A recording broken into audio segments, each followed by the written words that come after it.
I don't know what's going on here, but like I'm not. Oh wait, I just gotta enter the password. Is that right? Just the password. Okay. This anymore for you. Oh wow. I'm gonna start the meeting now. All right, good evening, everyone, and welcome to this meeting of the City Council of the City of Fort Walton Beach, Florida. Thank you so much for being here. If you're in attendance tonight, if you wouldn't mind putting your cell phone on silent or vibrate mode so it doesn't disturb our proceedings this evening.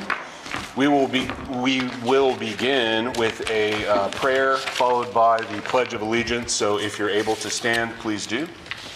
Pastor. I'm sorry. Let us pray. Gracious and merciful Father, dear God, we come once again asking that you look upon us as your servants. Father God, our thoughts, our actions, and our deeds, and let everything that be done here tonight bring glory to your name. Teach us, O God, to be open to those, O God, who struggle day by day. Let us look at those citizenry that it lists beneath or at the poverty level, that we show kindness and compassion toward them, that do not forget them in tonight's proceeding. We pray for the leadership of this city. They continue to exercise judiciously in a manner that makes the city grow and continue to be a place where all seek to live and prosper. Father, we pray always in your Son's name. Amen. Amen. I pledge allegiance to the flag of the United States of America and to the republic for which it stands, one nation, under God, indivisible, with liberty and justice for all.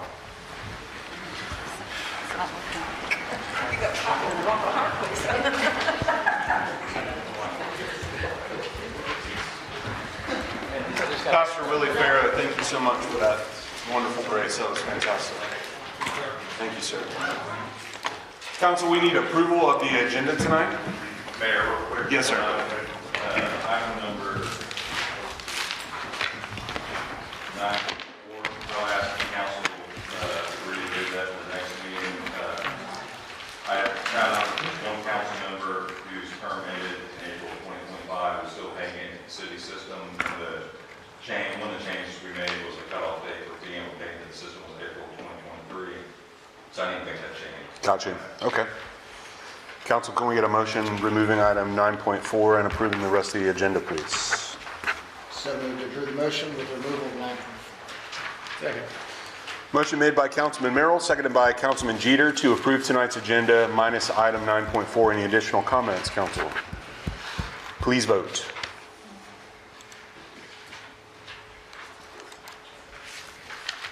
Although it's not on the screens, the motion does pass unanimously.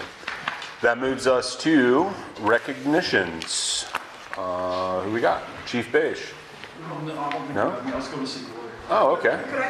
Would you bring me Okay. Then we will skip recognitions, but we recognize that all of the city employees do a great job. So thank you. Moves us to tonight's consent agenda. So moved to approve the consent agenda. Thank you. Excitedly approved by Councilman Merrill and seconded by Councilman Browning. Any additional comments? Council, please vote.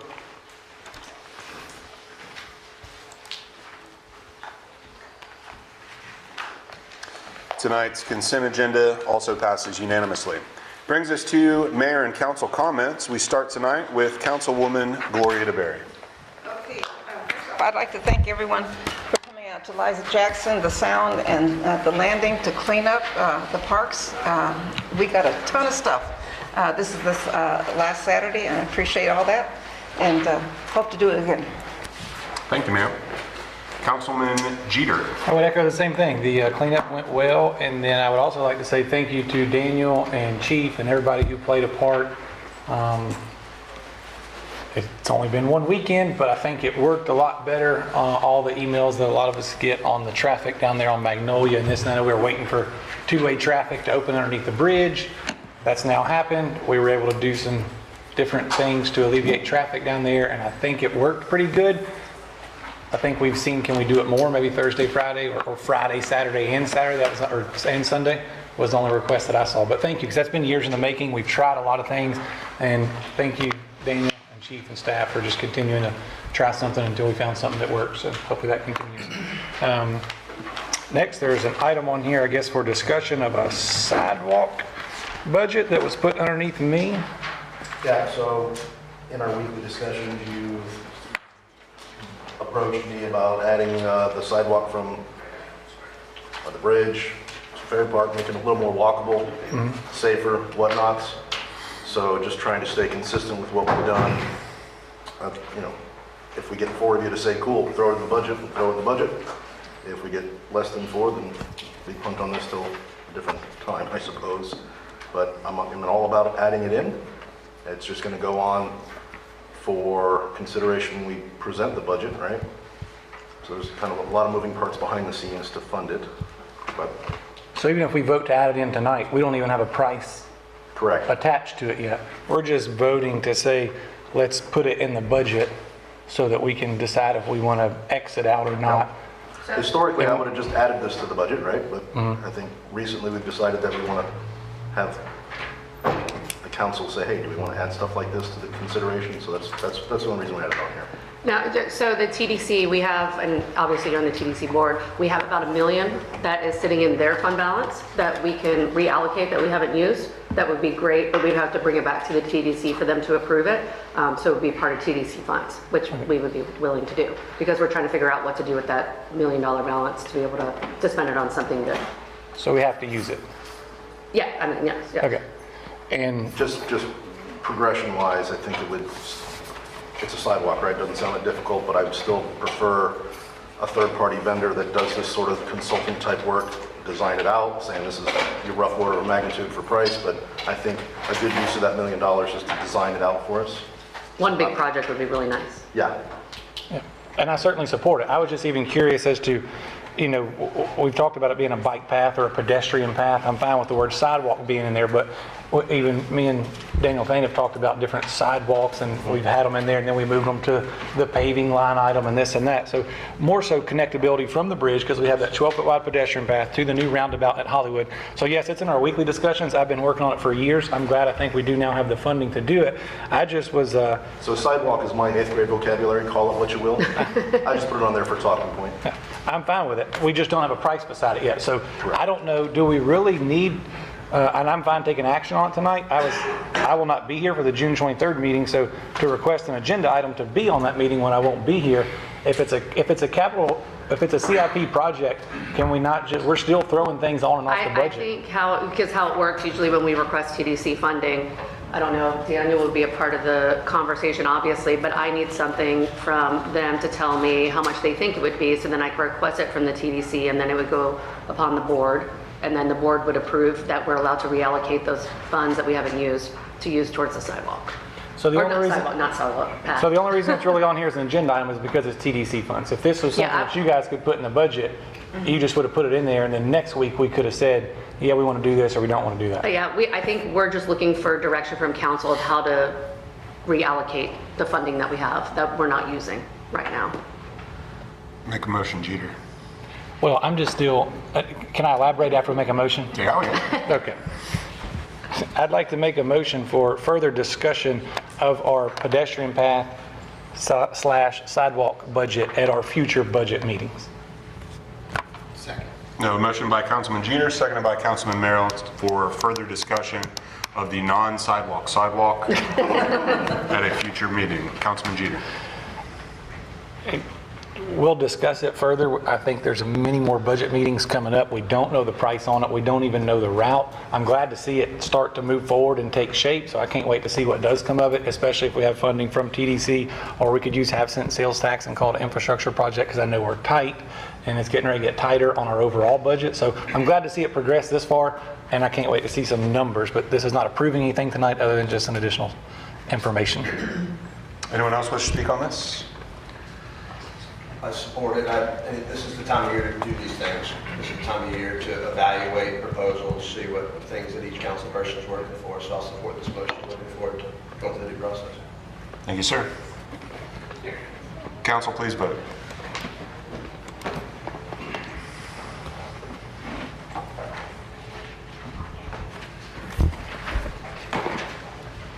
And the motion does carry unanimously. Anything additional? Yeah, clarity just separate from this too, because, and Jeff, if you could help me here, I want to just make sure going forward, we know we're allowed to put items on the agenda, correct? Correct. And I would like to even know, because I think there's some people in the room tonight that will get hopefully elected and be up here and have some of these seats going forward. So just to kind of educate so that we know how this works.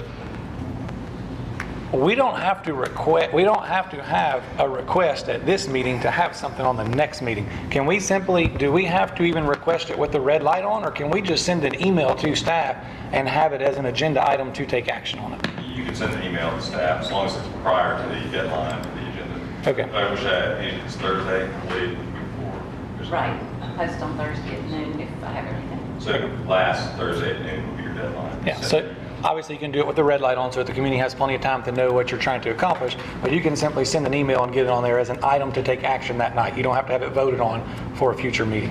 Right. Got it. And then back to the money thing. I know we're going into the budget stuff later and we'll dive deeper into this, but of that $1 million, would it be nice at the next budget meeting to have a breakdown, even though we may not have this hard cost, what else are we wanting to do with that? Is some of that going to phase 4 at the landing? Is there any other thoughts on that? Or is this the only item? Because this isn't going to cost that much. That's a great workshop question.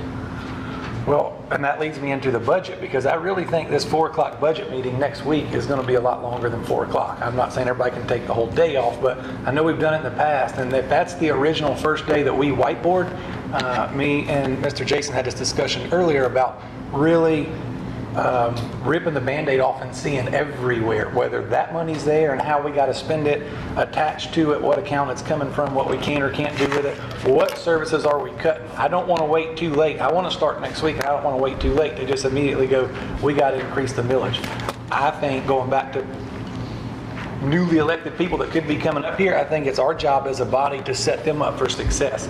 And I don't want them to be handcuffed when they come in here and not be able to do the things that they want to do, whoever that may be. And what I mean by that is whether it's any services that we're losing money on that we need to go on and start dissecting as to what whether it's the library, whether it's childcare, whether it's parks and rec, and I know we'll get into this later. Since we're on the same topic of discussion of budgets and that kind of stuff, I want everybody to be thinking about that before we get to that topic. It's going to be a long meeting next week, and I think everybody's to come open-minded, and I would love to see line item by line item of what we can cut, what we can remove, and what we can do with money and projects. Does that make sense? Because I was just like this one, there's going to be some excess funds in there that we may need to have some other projects and some other ideas. You're ready? Make sense? Absolutely. I'll save the rest till the end. Got it. Can I ask a question? Sure. So, just to make sure, because I know we're going to address a lot of other items tonight, things like that, while we're really in the weeds. Again, I think this is the time of year that we really do those things. So, what I'm kind of hearing, your vision, Councilman Jeter, and correct me if I'm wrong, is that we just need to go ahead and mentally prepare to be there as long as we need to be there, while at the same time, to drill a little bit deeper, what I heard you say is, whether it's department by department, but we're looking into the top line number, if line item by line item, that goes into making up the overall number. And if we need to spend more time doing that and giving staff a consensus because of just the really unique process, the budget process, and different things that are coming on with homestead exemptions and local caps and just different things, we really need to dive in. Is that kind of what I'm hearing you say? And I just want to make sure I heard you right before we move on. Every year that we need to go line item by line item and make sure our belt is tight, it's this year, because there's some things on the horizon that are going to, we're already handcuffed with a 3% cap. I think we're going to get maybe slashed a little more should this next vote pass, and I think we need to be prepared for that and know what we're doing. And it kind of goes back to the capital projects. This is obviously a capital project that's under TDC, so it's easier to fund, but whether the directors had CIP requests that we did or didn't know about that we're not even ever going to get to see because they got nixed before we got to our budget. There might be some CIP requests from directors, or maybe there's ideas from council members up here that never made it to an agenda like this one or never got requested. I think we just need to take the gloves off and be prepared to really, not fight that whole day, but there's going to be a lot of give and take. We're going to have to cut some things, and if we want to get some capital projects done, then maybe some of those got to get cut too. But I would just like to see and know all those that were cut before they got to us, if that makes sense. If the director has a really good project, but it already got cut before we got to see it, You know what I mean? Maybe there's something with this excess TDC funds that we could pay for with one of those projects. Have faith, you guys basically just did the entire 11.4 discussion. Well, that's probably better because I'd rather do it now than at 11 o'clock tonight anyway, so. All right, there's a strategy, we'll move it along. Okay, all right, 10-4, I'll save it for the end. Councilman Walker. Right, so bringing up the budget process reminded me, Nicole, how is the software, the public-facing software working? We are in onboarding right now. We are about to have we're in our live, so we have our current software, and we're in our live-facing software internally because we had to create a whole new chart of accounts, a whole new general ledger. We had to upload all the stuff. Right now, today we had meetings with HR because we have to redo all of our HR codes and all of that. So it's a process. We're hoping November 1 is going to be the facing live date for it's all to go live. So it's a very daunting. We have about 4 to 5 meetings a week, 2 hours at a time of having to do and upload and work with it. So I'll take a look at it again. Last time I went in and tried to access it, and what did you try to access? I went through the website, went to the finances, and there was, There's no link for anybody. There was. The last time I looked, there was, and it was inoperative. I wasn't able to easily go between. It's not ClearGov. This is the new finance software. So right now, there's not anything available for the public to use? No, not right now, because that wasn't working. So we took that off and we stopped paying the $18,000 we were paying for it because it wasn't working. And that's, leads me back to the budget process that, we're going to be looking for public input at the upcoming workshops and meetings and council meetings and all, and they don't really have access to any working documents other than Come and see me. I'll give you anything you want. Yeah, well, and there are The software doesn't work. They told me August. I was like, dude, no way. I've built out enough of those ERPs, or it ain't happening. So now it's November. I still think that's ambitious.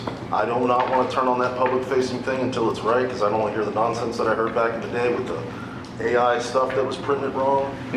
That just it makes us look like we're doing shady crap, and it's not cool, right? So I want it to work right. So they have a development environment and a live environment, and I don't want that live environment ready, posted until it's ready. So I know we're slow playing it, but I'd much rather going slow is faster when it comes to that. Gotcha. But anything you want, just come on in. I'll give you get a hard copy. Great, thank you. And then the budget process that lists in the financial services page that describes the process we're in, I want you to check me and see if we're in alignment or out of alignment. I'm just going to read straight from the website. The budget process begins in February, which includes finance staff preparing the new fiscal year's documentation. A budget policy meeting is held with City Council in May to determine Council's priorities and overall strategic plan. Did we have May's meeting that you now have determined Council's priorities and overall strategic plan? No, the dates have all been jacked up. I'm still dealing with the Tallahassee stuff. So the first workshop you have, and then we have the millage meeting. Is that June? 23rd. 23rd. So the dates are ebbing and flowing. In fact, I probably want to clean that up and scrub that, because as the dates move, it just makes the website look bad. So. Well, it's been here on 5 years. It's the same process that gets repeated every year. And a little different budget year this year. Yeah, and that's why just thinking out loud that it would be something that we would be on early with these caps, that I know the staff, because I read further that the department heads come and meet with their directors, and then the directors come and meet with you. Which has been done. And you guys get together and prepare a budget and start looking for problems, right? That's what we've been doing. We've had probably 10 times the amount of meetings that I've ever had in my life for budget. But it's all internal right now, trying to figure it out before we present to you guys. Okay. We can't meet the CPI cap right now. We're having major issues. So. Okay. Great. So we're cutting services or raising millage or something. So we'll talk about it when we get to 11.4. Have faith. Is it possible that we could that departments could be cut and still maintain services? No. We're trying to figure that out. No, and trying to figure it out. Okay. Right now, all signs point to no. Okay. We're still working on it. Gotcha. Councilman Merrill. Councilmember Riley. Yes, first of all, I want to congratulate our city clerk, Kim Barnes, for being elected the city clerk of the year. Amazing appointment. I also want to congratulate Chief Shipman for his hard, diligent work in completing his training certification. So very happy to see that happen. And lastly, I'm not gonna talk too long on this one, but I'm just looking at the budget. Councilmember Smith, I see on the budget that you're asking the staff you're directing the staff to request a proposal from the Okaloosa County Sheriff's Office to provide a full-time dispatch service. Well, me personally, what I'm thinking is on June the 23rd, we get ready to have a budget workshop. Why are we discussing this tonight when it should be coming toward the budget workshop? We should be making them, any kind of discussion, coming up with whatever we need to discuss at the budget workshop. I don't think that would be that's appropriate to have to make that discussion and then require our staff to go in and submit a proposal from the county sheriff's office when it could be just a waste of time. I mean, why can that not hold on to June 23rd when we're discussing the budget? It's a good question. That's just my question, It's going to take us some time to get that homework. So what little we've done so far is I have a historical report. This is not the first time this has been reviewed, right? We have had a verbal conversation with the sheriff. I didn't want to waste everybody's time with the sheriff's like, dude, can't do it, it's too much. Thanks for coming. So that would have just shot it down. So he's amenable to looking into it, right? And then part of it is, I don't think the general public understands all of the stuff that this dispatch team does, so we want to put together that package to present. And if I could bring that next week, we can make the decision, because if the decision is XYZ, we need the time to get to October 1 to have that strategy. So it's a little rushed, I agree, but if the longer I wait, it won't go into October 1 if we punt on it too long, because there's software issues, there's services that need to be moved, so we have basically a week to kind of turn around that presentation, and then a very aggressive timeline to move it if council so directs us to do so. So that's the only reason. Okay, the point I'm getting at is because we know that we have the property taxes that are most likely getting ready to be waived, and it's going to affect everybody's budget. So I'm just kind of feeling like, why would we think that the Okaloosa County Sheriff's Office would be more sustainable for them to take over our Fort Walton Beach dispatch when they probably going to have cuts also. So maybe it doesn't make it past on that next week. I'm fine with that too. I just think that my thing is, why jump the gun? Why not save it for June 23rd meeting? That's me. That's my take. Yeah, good question. Mr. Mayor, if I can respond to it. I know you've heard from our city manager. We had 2 meetings up to this meeting where we took a vote and took action. And that's just the way this diplomatic process works. When there's votes and the majority votes goes a certain direction, staff does the work to bring us the information. We'll get into it next in my council comments. We'll get into it a little bit more, but I'm just responding to your question. Brought it up a couple months ago so that we could give staff plenty of time to exercise out the options, if any, during this year as we prepare for the budget. So that's why, Ms. Debbie. Okay, thank you for explaining the process, but I'm very much aware of how the process is ran. But thank you for that. I just stand by that. I think that should be discussed again at the 23rd budget workshop. Thank you.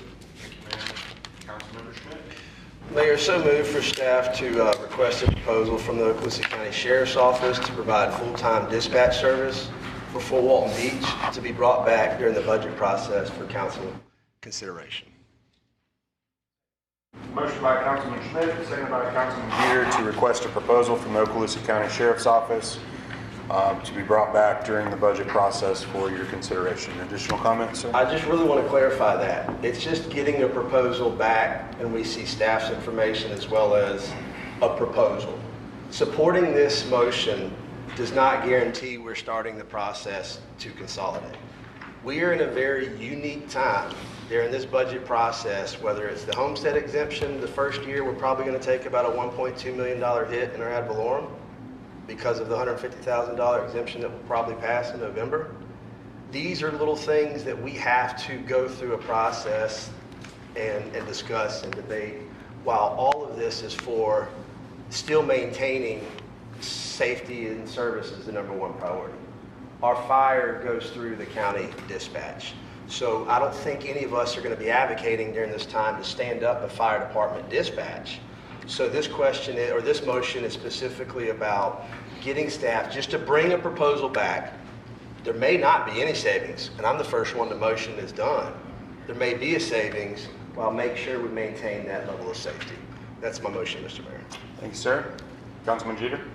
I would say I'll second, I will support it, and that's what Councilmember Schmidt said. We are in different times, and nothing of this has to do with employee morale. I know people in the public have opinions, and I love our city just as much as anybody that lives in this city, but we are getting ready to have to make some cuts. This is not City of Fort Walton Beach employee morale. This is Okaloosa County morale.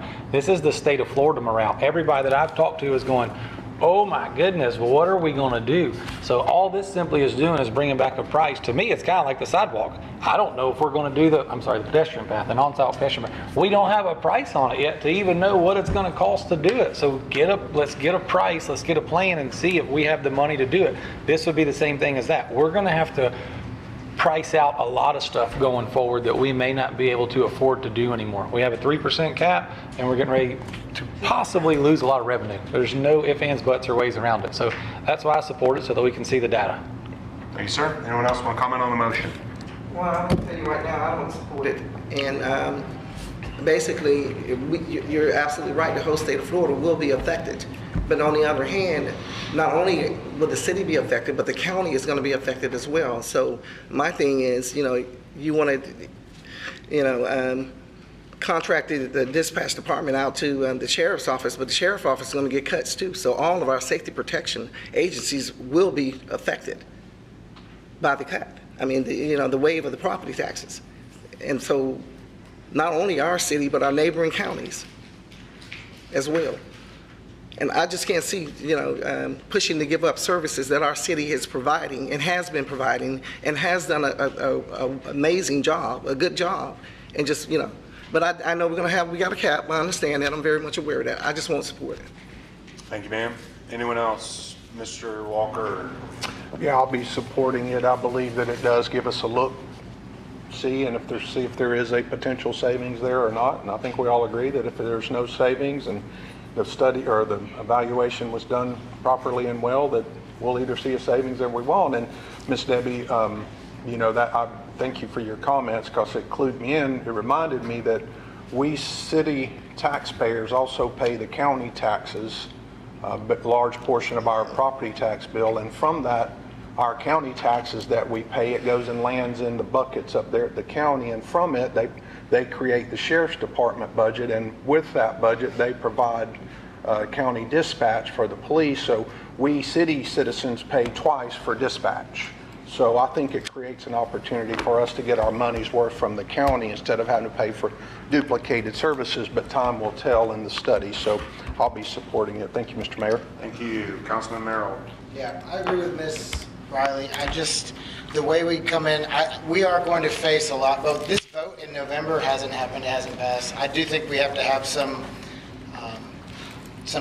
plans in place, either way it goes. But I think this was pushed mostly, because of the cap that I'm outspoken against, because it creates these issues. If you go door to door and ask if you want consolidation, do you want to consolidate our police, our fire, our dispatch?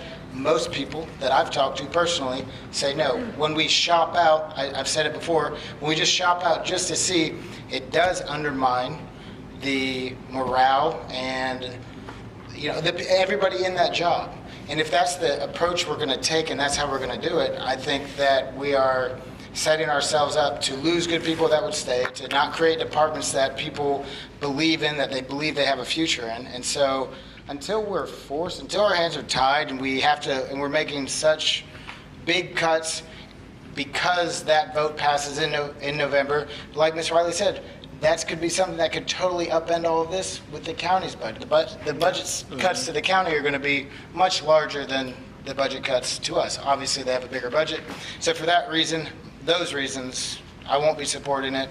I support our dispatch, the dispatch that we have. And unless the city manager come and say, hey, you know what, so this is the better way to do this for our department, I won't be supporting it. Thank you, sir. Councilman Browning? I have a question for you. How many current dispatchers are grandfathered into the pension? Off the top of my head, I'd have to say probably 2 or 3 of them. And or those pensions, if they go and work, we've talked about a $2.50 pay raise and all those fantastic things you get by swapping over. Can their pension transfer over to the county if they go? I don't believe so because the county's an FRS employer and we're a municipal 185 employer. And if you work for a county or state agency, you're required to join the Florida State Retirement System. So I do not believe they will transfer over. So the $2.50 pay raise isn't, probably, in your opinion, would it be better to receive a $2.50 pay raise or lose your pension? If you're a tenured employee, you're probably better off with your pension than the $2 raise. Yeah, I'm not supporting the motion, Mr. Mayor. I didn't support it when it lost the first time. I'm not supporting it now. I support our staff, our fire, our police, our dispatch, and I'll continue to support them. That's all I have, Mr. Mayor. Thank you, sir. Anybody else for the first time? Mr. Berry. I won't be supporting this also. Just recently, I called for some help. I called the police department, and it wasn't an emergencies. I've fallen and I can't get up. It wasn't me, it was the person that I was visiting. And I heard the dispatcher send out, and before I knew it, I had a whole street full of ambulance, fire department, police, probably the dog catcher was there. I mean, it did more harm for the person that I was helping than it was. So I will be supporting this motion. Thank you, ma'am. Council, let's have a vote. Mayor, public comment. Oh, I'm sorry. Okay. Anyone from the public wish to comment on this item? Seeing none. Yeah. Do we really need round two? I'd like to. Okay, then let's keep it very brief. Councilman Schmidt. Sure. Great, I think it's a good testimony, Mr. Berry. And, the dispatch itself, just like how if anybody has a fire or gas stuck in the tree or things like that, the end user, the resident, is still getting a service. They're still getting that. But I can't talk to these colleagues outside of this meeting, but I've heard also a couple like broad strokes towards, they may not be working for us, they may be working for the county, I don't want to cut people. Mr. Davis, it's my understanding that they would, if anybody who didn't get on with the county, they would have an opportunity to take an opening within the city. Is that correct? Yes. Understanding that they might be working in the sanitation department, they might work in parks, wherever we have to keep them, right? I mean, I feel like we're going to have the whole conversation now anyway, so just maybe might change some of your minds, some of the things that we've been tracking. Our police dispatch dispatches our water and sewer overnight. I can't imagine county will. As a county, being a county boy, my county would never do that. They tell me to pound sand. The service that we do get here, right? I would call my sheriff and he would literally hang up on me. You're not going to, obviously we have a little better service with keeping it in-house, right? So that's one thing we're going to present on. The CAD system is probably the biggest deal breaker. I mean, I don't know what the dollar amount was. Was it close to $500,000? Ballpark? We don't know at this point anybody's losing their job. That was the question asked. Correct. And we'll get, if this, And then all the other variables that I feel like we're skipping now, I just want to make sure it's all on the table for everybody to digest. Correct. We use that for the light duty officers. So Mooney was pregnant. She was in there handling business for us. All good there.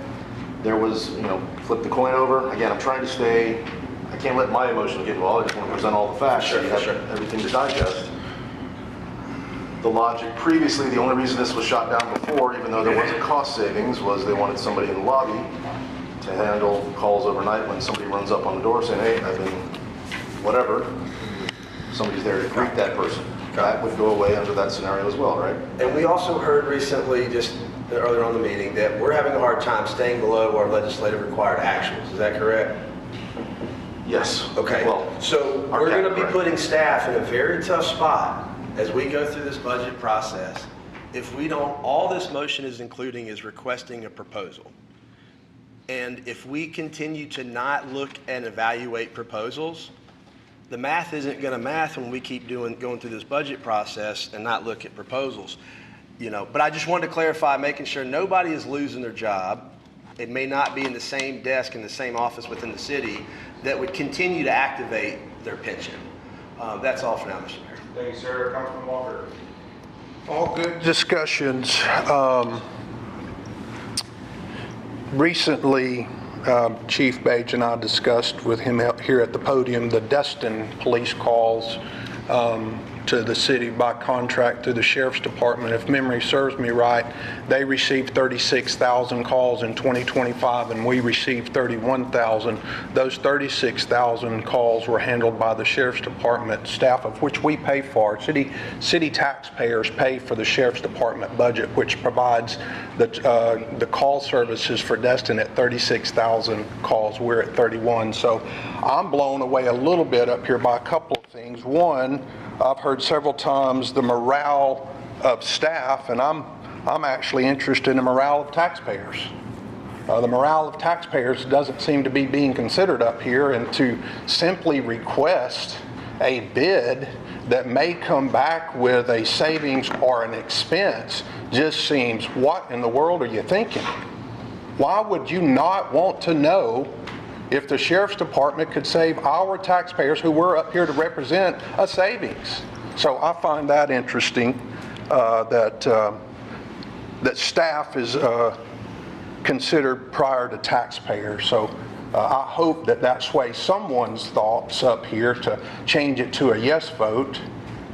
We do work for taxpayers. We're hired and elected by taxpayers, not by staff.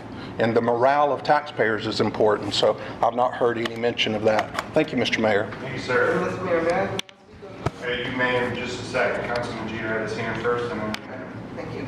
We did this not long ago with garbage, and it was the same thing, and I'm pretty sure garbage is still running, and garbage is running smoother and better, and now we're getting 2 pickups, so I will always support getting data back for a second price. I think everybody in this room probably gets 2 prices when they get work done on their house. They probably get 2 prices when they get insurance on their house. Most everybody in the room gets 2 or 3 prices before they do anything. I think when you have a phone at Verizon and T-Mobile's run a deal, you probably even do that once every year or 2. So that's all this is. It has nothing to do with employee morale. I think some of us that ran that said this should run the city like a business, whether you like to or not or own a business, there's cuts coming, and all this is requesting data back. Whether this one passes or not, I'd just like to land the plane there, but this conversation is going to take place a lot going forward for the next 6 months in this budget process. No specific department, I don't think, is immune to it, and I don't think anybody should be upset or get personal about it. It's really just, how do we make, the budget has to balance. How do we do it? I think we should get second prices on everything. Phone bill, insurance, every service that we have, we should get a second price. thank you, sir. Councilwoman Riley. Okay, I certainly want to be 100% clear and concise. I'm all about the people. So, Councilman Walker, I appreciate you, mentioning about the taxpayers, and absolutely, I'm highly concerned about how our taxpayers, feel. The taxpayers put me up here, right? And so I'm 100% behind our taxpayers. I am also behind our staff. I mean, we are here servicing the city, and so we should have, the utmost respect for our staff as well. And we got positions out there that are doing the job of two individuals opposed to one. And we have committed employees here that work for the city. And so we should be gracious that they are dedicating their time, their commitment to our city. So I'm also all about all of the people, taxpayers and the city employees. I'm a retired government employee, and so I know. I know what it means to work for the government. And so I appreciate both sides of it. But then again, on the other hand, I'm not one that's willing to give up what our city has worked so hard for. Our Fort Walton PD has been here for so many years. Why are we so willing to give part of our PD up? Why are we so willing to talk about giving our fire department up? I mean, what else do you want to give up? Do you want us to be left with a desert city? I said it before, because if you start giving away all your services, you will be left with a desert city. You will be left with a desert city. Believe me. And I'm up here fighting. I'm fighting to keep our city services. If it's not broke, why try to fix it? And if you believe it or not, the county is going to get some cuts too. So keep that in mind. They're going to get cuts also. We're not the only one, just the city. Cuts are going to be through the whole state of Florida. Realistically speaking, that's just the way it is. Is that if everything turned out with the property, with the property taxes being waived, and then the sheriff, Chief Page, because he's sitting right here, he can tell you all of it. You don't have to hear it from me. You know that your department is being staffed and funded by taxpayers' dollars. We know that, but it's property taxes. Most of your fundings come from property taxes. Most of the fundings for all the safety protection within the state of Florida is from property taxes. The city can't thrive. I say it again. The city would never be able to thrive without taxation. Thank you, Mayor. Thank you, ma'am. Council, please vote.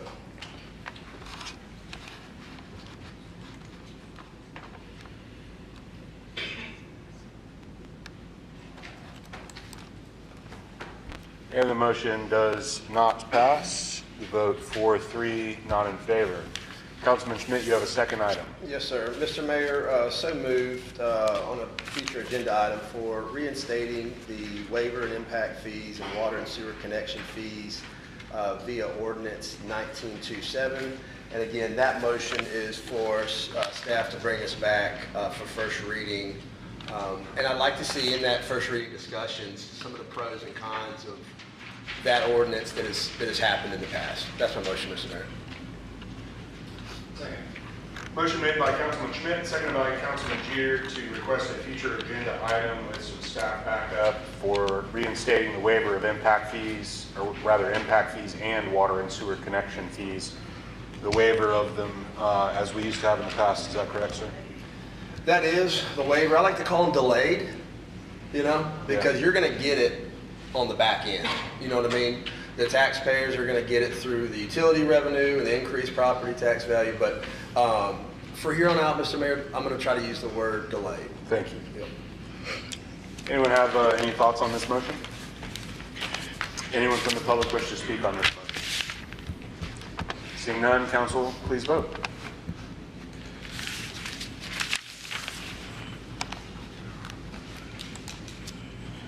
That motion does pass 5-2. Councilman Schmidt, any additional comments at this time? Last thing, really excited about the drone show Friday night. Super excited about America 250 celebrating the 250th birthday. Open to the public. Get there, food trucks, a lot of America paraphernalia. Drone show specifically, I believe, starts at dark? Yeah. Sometime after dark? 7:30. We'll go with that. But excited about that, and thank Mitzi Henley and the Sons of American Revolution, Daughter of American Revolution, City of Fort Walton Beach sponsoring that. So really get your families, friends, and get out there and celebrate. I personally cannot wait to see you and Councilman Jeter and who else? Not you. Dressed up in old-timey clothing. Already got an outfit. We're talking big red rosy cheeks. All that. Fantastic. I love it. Easy boy. I'll be glad to be there and see all of you dressed that way. Thank you, Mr. Mayor. Councilman Walker. Save it till the end. All right. Councilman Browning. I will also save mine at the end. We'll move on to the public. Anyone from the public wishing to comment on anything that's not on tonight's agenda? So if there's an item that you want to comment on later, save your comments for that time. Otherwise, if there's something else you'd like to bring up, maybe the weather, it's been hot lately, we can entertain that discussion. We'll give you 5 minutes. Ms. Reynolds, would you like to speak? I would. Well, come on up. Or down, or however you do it. I'll make it quick, I promise. Thank you, ma'am. It's actually a suggestion for next year. And I used to love, I'd see my neighbors, and I would go every Friday night down to the landing, and there would be local talent. There were churches that sang and had musical experiences, and there were people that just did it. It wasn't expensive. I used to think it was free, but I would see my neighbors down there, and it was just, I looked forward to it. And I feel, and the music was free.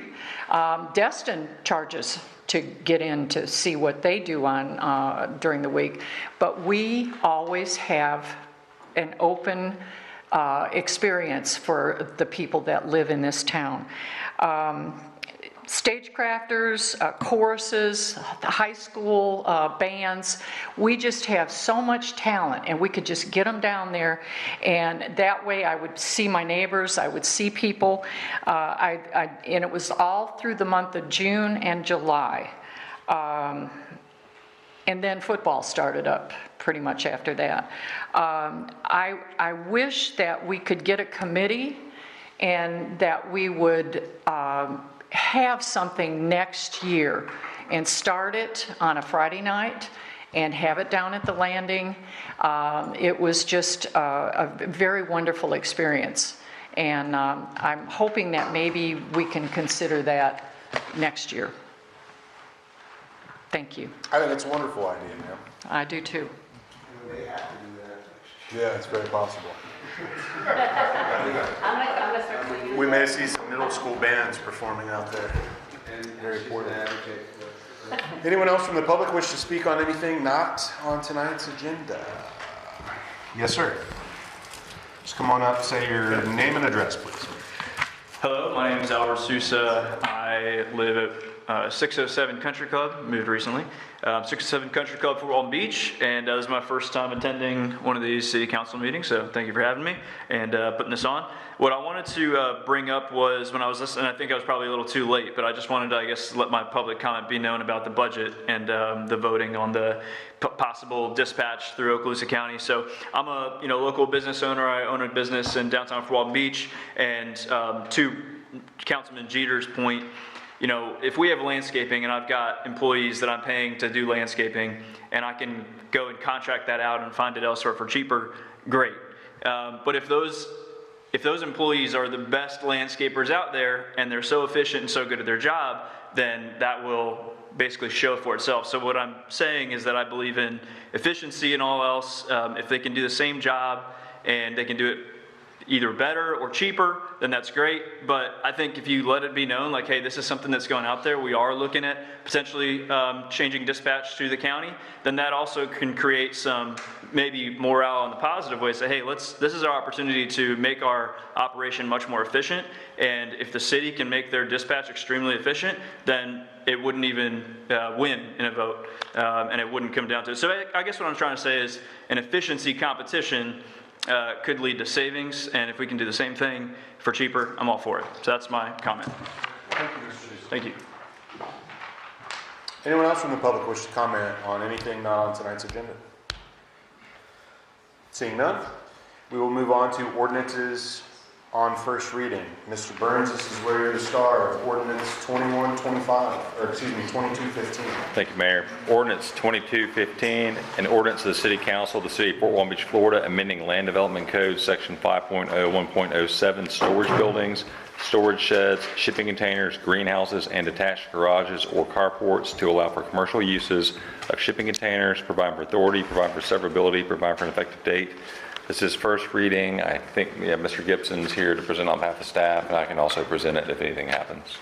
Mr. Gibson. Hi, good evening, Mayor, council members. Can y'all hear me pretty good? We can. It looks like you're in a bit of a snowstorm. Is that a snowstorm? I think it's supposed to be a cloudy sky. Oh, okay. I was concerned for your safety. So I hope it's not snowing. Okay, so this is just another one of the LDC amendments that we've been trying to bring, just kind of streamline some things that we've been seeing people have issues with. So this one comes from, we've had multiple different people, shipping container for commercial uses. Several years ago, we did pass the ordinance to regulate shipping containers being used for storage. And in that ordinance, there is a line in there that specifically says that shipping may not be used for commercial uses.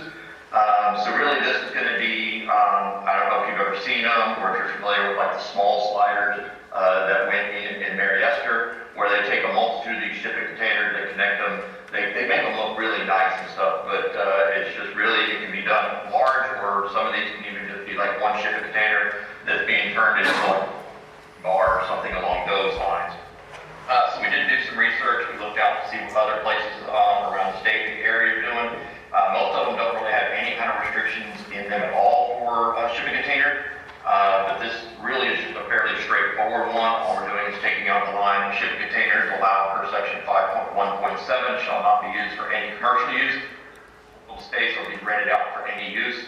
And then we're adding a line in there that says shipping containers used as principal structures for commercial uses shall be exempt from the above section F and shall be permitted in accordance with standard regulations for commercial development. And with that, pending any questions, staff respectfully recommends City Council adopt ordinance number 2215, which amends Land Development Code section 5.1.7, storage buildings, storage shed, shipping containers, greenhouses, and detached garages or carports. Thank you, sir. Questions from the board for Mr. Gibson on this ordinance? Councilman Jeter. Is there a current applicant that is in need of this, or are we just foreseeing in the future because of places like the Gulf and the small sliders, and we're just wanting to be welcoming? So there's nobody who actually applied for anything yet. We have been in discussion with a multitude of people, though, that do want to move forward on this. They haven't applied because, I mean, in our discussions have been, well, right now you wouldn't be allowed to. You'd have to go through the variance process. But just like we've done with several of the other ones, if it makes sense, rather than making people go through the variance process, we're just trying to get ahead of these things and get them out there. Again, I don't have any definitive that people are going to do this, but we have had several people that are currently talking about doing this. You answered my second question. Has this affected us in the past? So obviously it has, and we need to change it. Got it.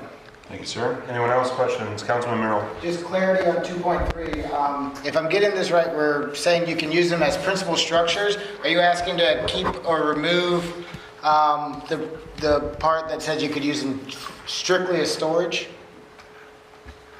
I'm sorry, repeat that last part? Are you wanting to keep a restriction on using them strictly as storage? You're saying they could be used as the principal buildings? Yes. And why? Just, you said it says staff is seeing a need to keep the restriction in place for shipping containers used for storage purposes. So you want to propose an exemption to the existing standards for primary structures on commercial property. So why couldn't they? I'm just curious of what need you saw to keep those from being storage containers.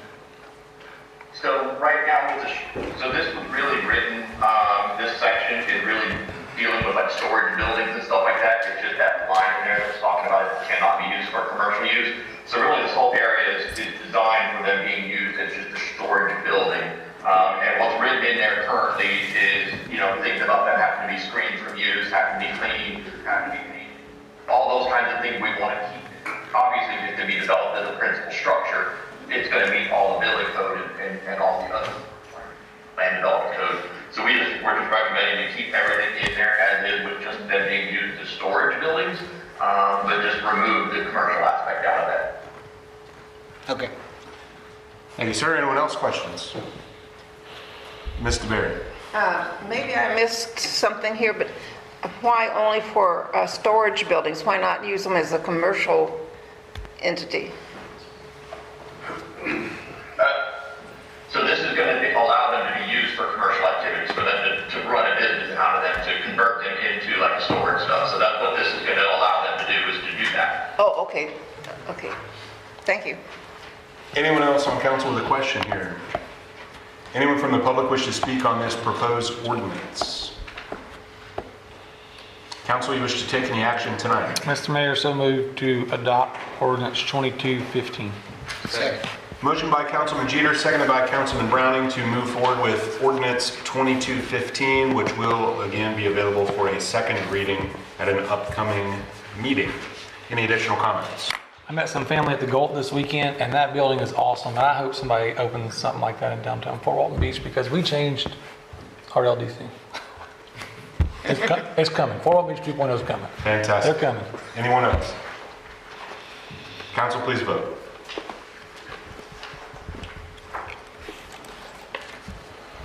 It does pass unanimously. Councilman Jeter, I was just there meeting some family as well and couldn't agree more.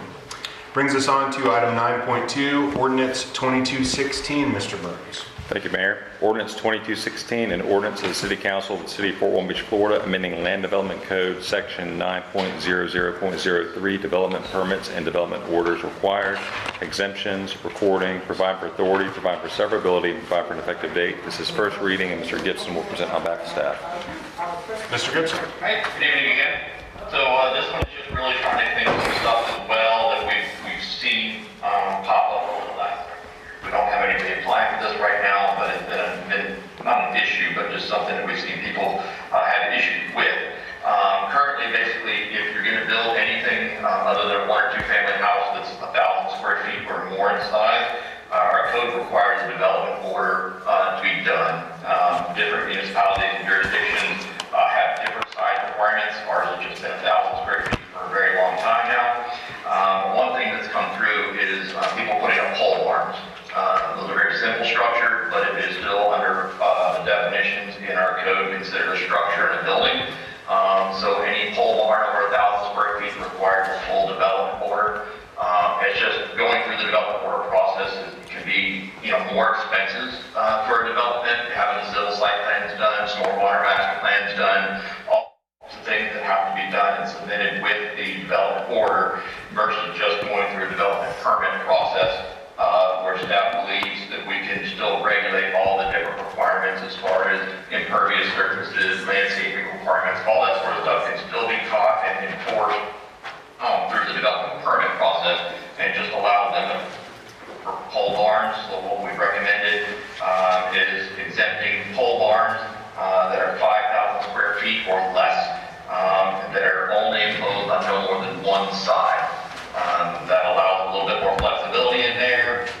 It still gets the development order process and all these reviews done for all normal buildings, but we just make it a little bit more streamlined for people trying to put up the pole barns. With that, staff respectfully recommends City Council adopt ordinance number 2216, which amends Land Development Code, Section 9.0.03, development permits and development orders required, exemptions, recording to exempt pole barns, 5,000 square feet or less, and not enclosed on more than one side, and the requirements for development order application. Thank you, Mr. Gibson. We're talking pole barns. Council questions. Mr. Pole Schmidt. barns and LDC. Mr. Gibson, I know we can get really technical with this question, but in layman's terms, how are we able to amend the LDC with these kind of changes, but with like SB 180 and this legislative session 218, not modify and amend some things in the LDC? So we can make what SB 180 prohibits us from doing is making things more restrictive or burdensome. So for example, if it was pole barns were already at 5,000, we couldn't change it to make it 1,000. But since we're taking something that it requires then and we're removing it, we're making it less burdensome and less restrictive for them, that is allowed under SB 180. That was layman terms. That was perfect. Thank you, Mr. Gibson. Thank you, Mr. Mayor. Anyone else with a question on these pole barns? Councilman Walker. Sure. Pole barns, why not accessory structures as well? Just thinking about metal engineered buildings over pole barns, why would this not apply to accessory buildings? Right now we haven't had any issues or any concerns with the accessory structures. And typically, like I said, typically your pole barns, they're not going to have water running out to it, they're not going to have sewage running to it. It's just a much simpler thing, whereas, accessory structures, they, over 1,000 square feet could be, require full plans and reviews and everything like that with that one. It's just not something we've looked at. We can look at that. This was just something, like I said, we've had people come in to put in pole barns, that were a couple thousand square feet that had to go through the entire process. We were just trying to make it a little easier for those. If you want, we can look at the possibility of making some changes for accessory structures. Right, I mean, the simple change would be just to change the word pole barn to accessory buildings, and it applies across the board to accessory buildings. Could be metal as opposed to pole barns.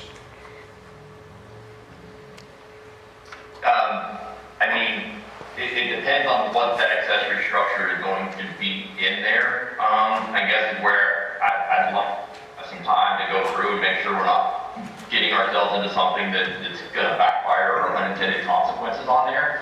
Like I said, this is stuff we worked with Public Works. They're very aware of this. They support this one. Before we just exempt all accessory structures. I'd like to just make sure we do our due diligence on that one and not get any unintended consequences that we're not thinking of on that. Thank you. An example, Councilman, is the two that I saw that were similar to this. A dude wanted to just protect his lawnmower, and he had to go through a full development order to include traffic studies and all that. Sure. Based on how this is. A person wanted to start a karate school. Now you have foot traffic and vehicle traffic and that sort of thing, so that might make sense, right? It was only like a 2,000 square foot studio. So, not apples to apples, so to speak. That's why Yes, pole just barns. when you think pole barns, you think of wooden poles. Correct. And if I wanted to build one out of metal, is it no longer a pole barn? So now you have wind rating, most likely sewer and water for a studio for just ADA compliance, and mama's got to go use the bathroom, those sorts of things. So. All the other, all the other applicability restrictions or exemptions would apply. It's just I'm just simply asking about the usage of the word pole barn as opposed to using accessory structure. Everything else stays the same, and they're just the words change I'm of sure pole we can barn revisit it, but to accessory. Trying to give that generic. Pole barns are frequently made of metal. Oh, is that So right? Is it's that just right? Really, a pole barn refers to this. It just refers to this. Kind of like sidewalk. I didn't know if we were going to have a disagreement there. It's the definition of the structure, like typically 4 poles and a roof. It could have 6 poles, 8 poles. However, depending on the size needed of it, whether it's metal, wood, it's really just intended to be not an enclosed structure. Is really where that pole barn definition would be in there. Not really the materials used, just the structure itself. There we go. Great, thank you. Councilman Jeter, question? No, sir. Okay. Anyone from the public wish to comment on this ordinance and its proposed nature? Seeing none, council, do you wish to take any action tonight? Mr. Mayor, so moved to adopt staff's recommendation of ordinance 2216. Second. Motion made by Councilman Jeter and seconded by Councilman Browning to approve ordinance 2216. Any additional comments? No, sir. Mr. Gibson, I love this stuff. Very rarely do I see us walking, government entities walking things back. You're making it more friendly to do business. I know we're getting a good start here, so I don't know, man. I'm going to put you in for an award or throw a little party. This kind of stuff makes people want to do business here. So I hope we keep at it. It's very exciting to see this kind of stuff. And anything I can do to help, let me know. We've got a list of things we're going to be bringing. You don't want to overload it. Yeah. No, it's a great start. Every few meetings you bring something. It's great to see, I think, as the city gets, especially the contractors, developers, they see this more because they're putting in, they're pulling the permits, but this is great things happening because stuff stacks. That LDC it tends to only get thicker. And you guys are thinning out things that make it easier to do things here, so I appreciate it. Councilman Schmidt. To piggyback what Mr. Merrill said, thank you, Mr. Gibson. This is good stuff. It is going to make it easier and better to do business. And while we're on this conversation with the LDC, in support of this and bringing in good business, if we can continue to lobby for being able to modify our LDC to do certain things so that we can plan and attract a certain type of business in certain districts so that we can continue to solicit businesses that want to thrive and come to our downtown and come to our Commerce Technology Park and other areas. So thank you, Mr. Gibson. Thank you, sir. Anyone else comments? Council, please vote.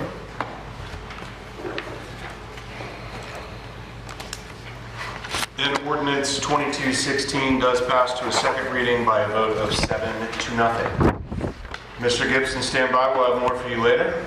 We now move to item 9.3 and ordinance 2217. Mr. Burns. Thank you, Mayor. Ordinance 2217, an ordinance of the City of Fort Walton Beach, Florida, amending Section 2.05.05 Code of Ordinances titled Elections and providing for an effective date. And this is first reading. And Council, this is just an ordinance to sort of clean up the ordinances as they exist right now since the charter amendment that passed just a few months ago, moving the city election dates to November.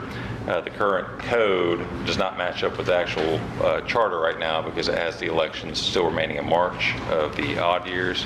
And so we need to clean that up and match it up. So the proposed ordinances makes 2 changes. The first change is to move the election date to to take place alongside the statewide general election in the November of even years.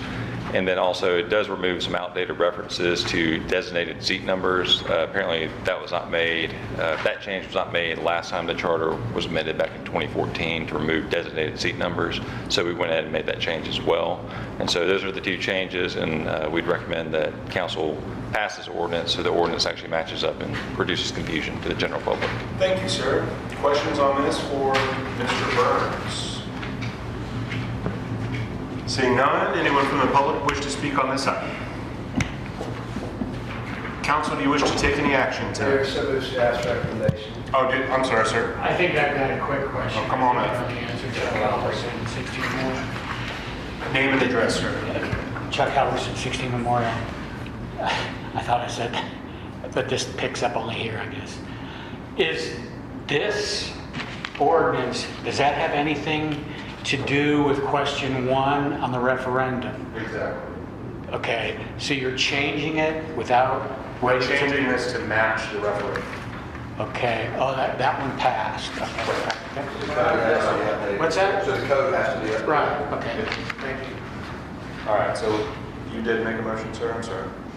Yes, sir. Who was making the motion? Oh, yeah, I made the motion before the public comment. Yes, sir. Yes, sir. I thought you made a new motion.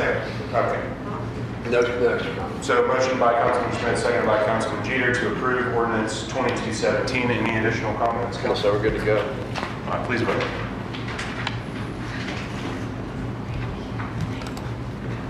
And it does pass unanimously. We have moved item 9.4 to a future meeting.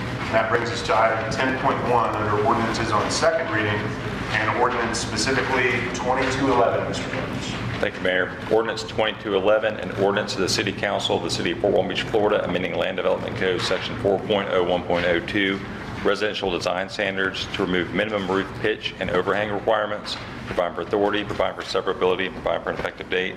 This is second reading, and Mr. Gibson will present on behalf of staff. Mr. Gibson. Good evening again. This is the second reading for this one. Just to refresh your memories, this is the one we took out. Right now the LDC has a minimum roof pitch requirement of 312 and requires a minimum of a 3-foot overhang. We've seen a few applications come in for the flat roofs. Some of these have been for very nice new buildings, new homes, and just to kind of match with kind of what we're seeing coming in application-wise. We wanted to go ahead and change that to make it so that people didn't have to go through various processes for those kinds of things. Again, this is the second reading. We've had no input or comments received on this one.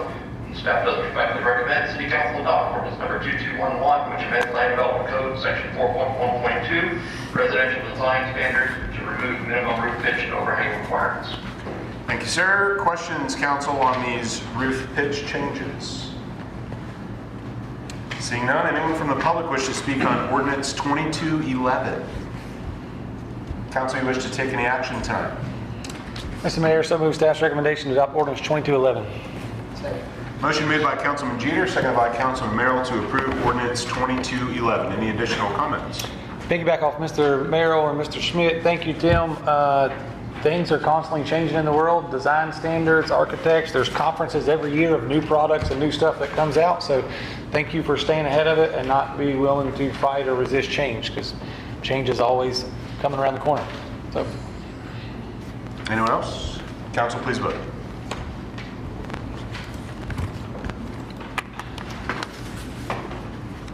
Ordinance 2211 does pass unanimously and now becomes 100% legit. Mr. Burns, we move on to ordinance 2213, sir. Thank you, Mayor. Ordinance 2213, an ordinance of the City Council of the City of Fort Walton Beach, Florida, amending Land Development Code Section 9.01.02, pre-application conferences required, provide for authority, provide for severability, and provide for an effective date. This is second reading, and Mr. Gibson will present on behalf of staff. Mr. Gibson. Hi, good evening. So this is, again, in response to the Florida statute 163.3169 being amended. It basically requires municipalities to either create a registry of qualified contractors to be able to provide pre-application reviews, or that we establish procedures ourselves for doing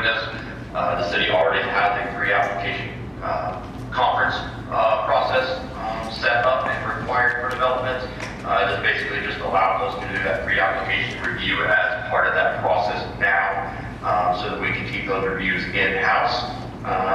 Again, second reading, and we've had no input or comments received on this one. There's been no changes made to it. With that, staff respectfully recommends City Council adopt ordinance number 2213, which amends Land Development Code Section 9.1.2, pre-application conference required to include provisions for pre-application review to meet the newly created Section 163.3169 Florida statutes. Thank you, sir. Council questions for Mr. Gibson on ordinance 2213 here on second reading? Seeing none, anyone from the public wish to speak on this proposed ordinance? Council, you wish to take any action tonight?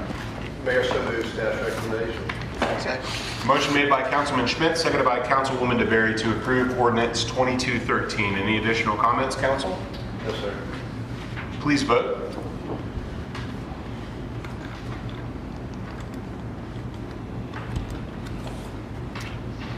That ordinance also passes with a unanimous vote of 7-0. That brings us to ordinance 2214. Mr. Burns. And before we proceed with this, Mayor, I was just going to ask the city manager, have we received the legal description yet? So what I'm going to do tonight, Mayor, then is read the ordinance to start the public hearing and then ask that the council make a motion to continue the hearing to the next city council meeting. And during the interim, we should be able to get the survey back so we have an accurate legal description of the property that's been conveyed. Gotcha. Okay, so this is ordinance 2214, an ordinance of the City Council of the City of Fort Walton Beach, Florida, authorizing the disposition of real property located south of FWB Fire Training Center, a large asphalt pad, and north of Lewis Turner Boulevard, tax parcel IDs 26-1S-24-0001-0040 and 26-1S-24-0000-0001-0030, excluding the City Fire Training Center, and authorizing and directing closure by the mayor, city manager, city attorney, and city clerk, and provide for an effective date. This is second reading, and we would request that the matter be continued to the next city council meeting. Which would be a motion by council, sir? Yes. Yes, Mayor. Council, anyone wish to take that motion? Mr. Mayor, before we do the motions, can I ask a couple questions on this item? I know we can't take any action without the legal description, but can we have discussions on this item? You could have script. Yeah, you can go ahead and hold part of the hearing. You also can't actually have a motion and a subsequent motion. With it. Awesome, cool, good deal. You know, the interest that I have in this property, and I guess we'll have to come back to a second reading once we get the legal description, and then the ink will dry. But I want to continue to advocate for, once the ink does dry, the interest in this property is that area, and let's call it our midtown, right there next to the hospital, is very blighted. And if we can trade this parcel and get that parcel from the county, start the process of promoting what we're doing. And I think what we're doing is gauging interest and soliciting interest from the marketplace, having it. I don't know, this is where I'm kind of gauging some interest. I don't think we need like an exclusive workshop. I mean, we got a lot of meetings coming up and things like that, even if it's an agenda item to the agenda. But start, you know, after the ink dries, continuing to promote that we're interested, and this is in the CRA district, and some things that we're statutorily obligated to do, but getting interest from the marketplace on, here I go with the P word again, proposals, on seeing what we can do with that larger parcel in our midtown district that's really kind of creating some vibrancy. So just advocating for that real quick again, Mr. Mayor. I agree, sir. Thank you. And then, Mayor, before they make the motion to continue, if you could just offer public comment, since this was advertised as a public hearing. Would anyone from the public like to comment on ordinance 2214? All right. Council, would you like to take this action as described by Mr. Burns? Mayor, so moved to bring this up as soon as we can get the legal description back and get it to the next public meeting. Just continue to the next, the June 23rd meeting. What the city attorney said, Mr. Mayor. We've got a motion made by Councilman Schmidt, seconded by Councilman Merrill to continue until the next public meeting on the 23rd of June with this ordinance 2214. Any additional comments? Yes, sir. Council, please vote.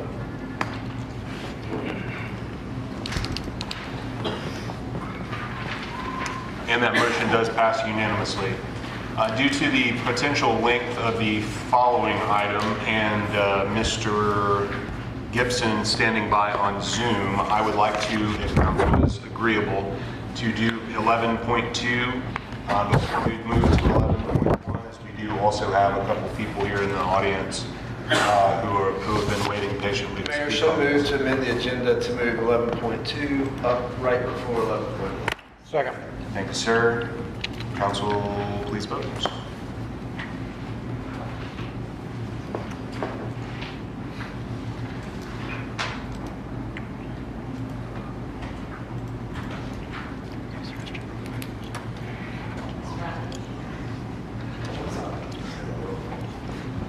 And that does pass unanimously.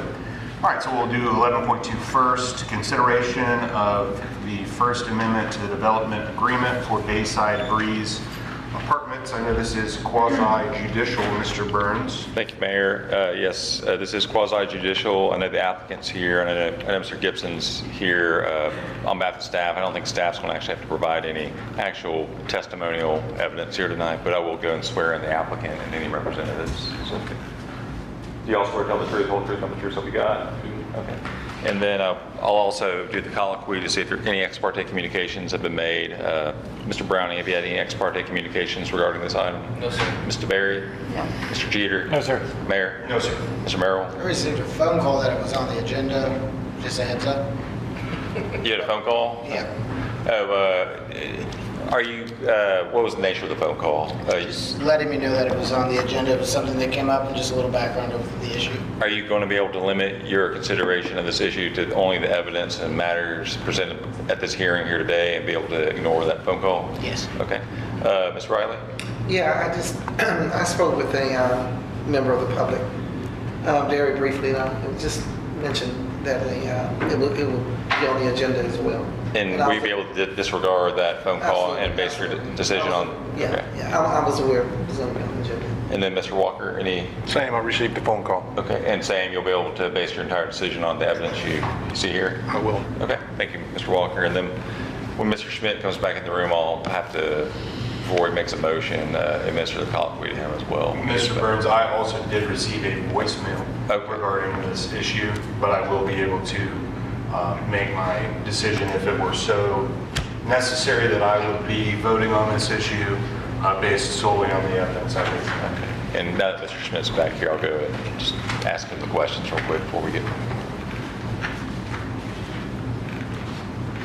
Councilmember Schmidt, I administered the ex parte colloquy to all the rest of the council members. Did you receive any communication, ex parte communications regarding this matter? No, sir. Okay.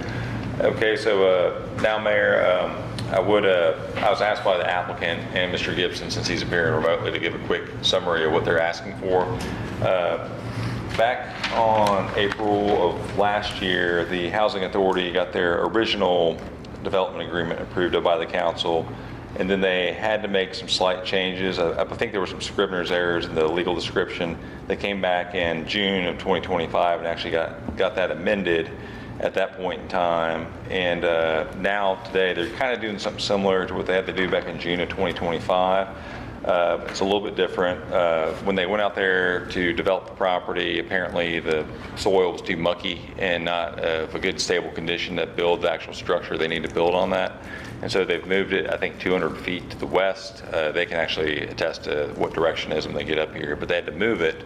And that triggered a whole chain of events, and that their bank says, since you're moving the location of the building, that's going to change the legal description of the encumbrance of their mortgage. And actually it also changes the legal description of what we'd have to have in the development agreement and the associated documents attached to the development agreement. So what they're here asking for here today is to effectively allow the development agreement to be amended to include the new legal description and new location of their building. And so that's kind of an overview of what they're asking for. I believe if they want to get up here and make their actual presentation, they can, or correct me if I was wrong. So. Certainly if necessary. Or Mr. Gibson, do you have anything to add to that? No, sir. Just the development order is going to be presented at the next council meeting at the second reading of this one as well.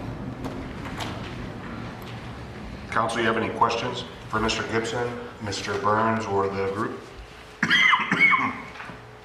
Mr. Mayor, this doesn't, I was reading it in there twice, the grant that was started back in 2024 Nothing's changing on the money that the city has previously committed. It's not a new commitment, correct? Correct.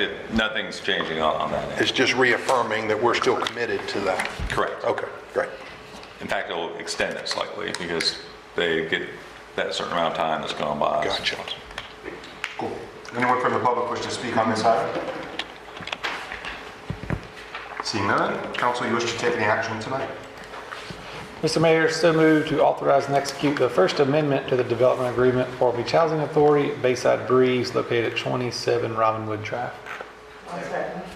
Motion made by Councilman Jeter, seconded by Councilwoman Riley to execute the First Amendment to the development agreement with the Fort Walton Beach Housing Authority as described by Councilman Jeter.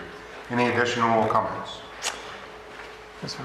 Councilman Schmidt? I just appreciate you all. Councilman Riley? Well, I appreciate you all making an effort to bring housing to our beautiful seaside city. Thank you so much. Councilman Schmidt? Yeah, no, we've had to weave through a lot of things, so thank you, Mark and Gail and y'all's team on going through this process, and our staff as well.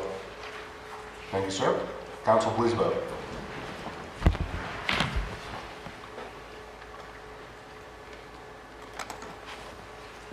And the motion does pass unanimously. Mr. Gibson, thank you for being here with us tonight as well. My pleasure. He was out of there as quick as he could. All right, that brings us back in time to item 11.1. Mr. Davis, I believe you're leading this charge.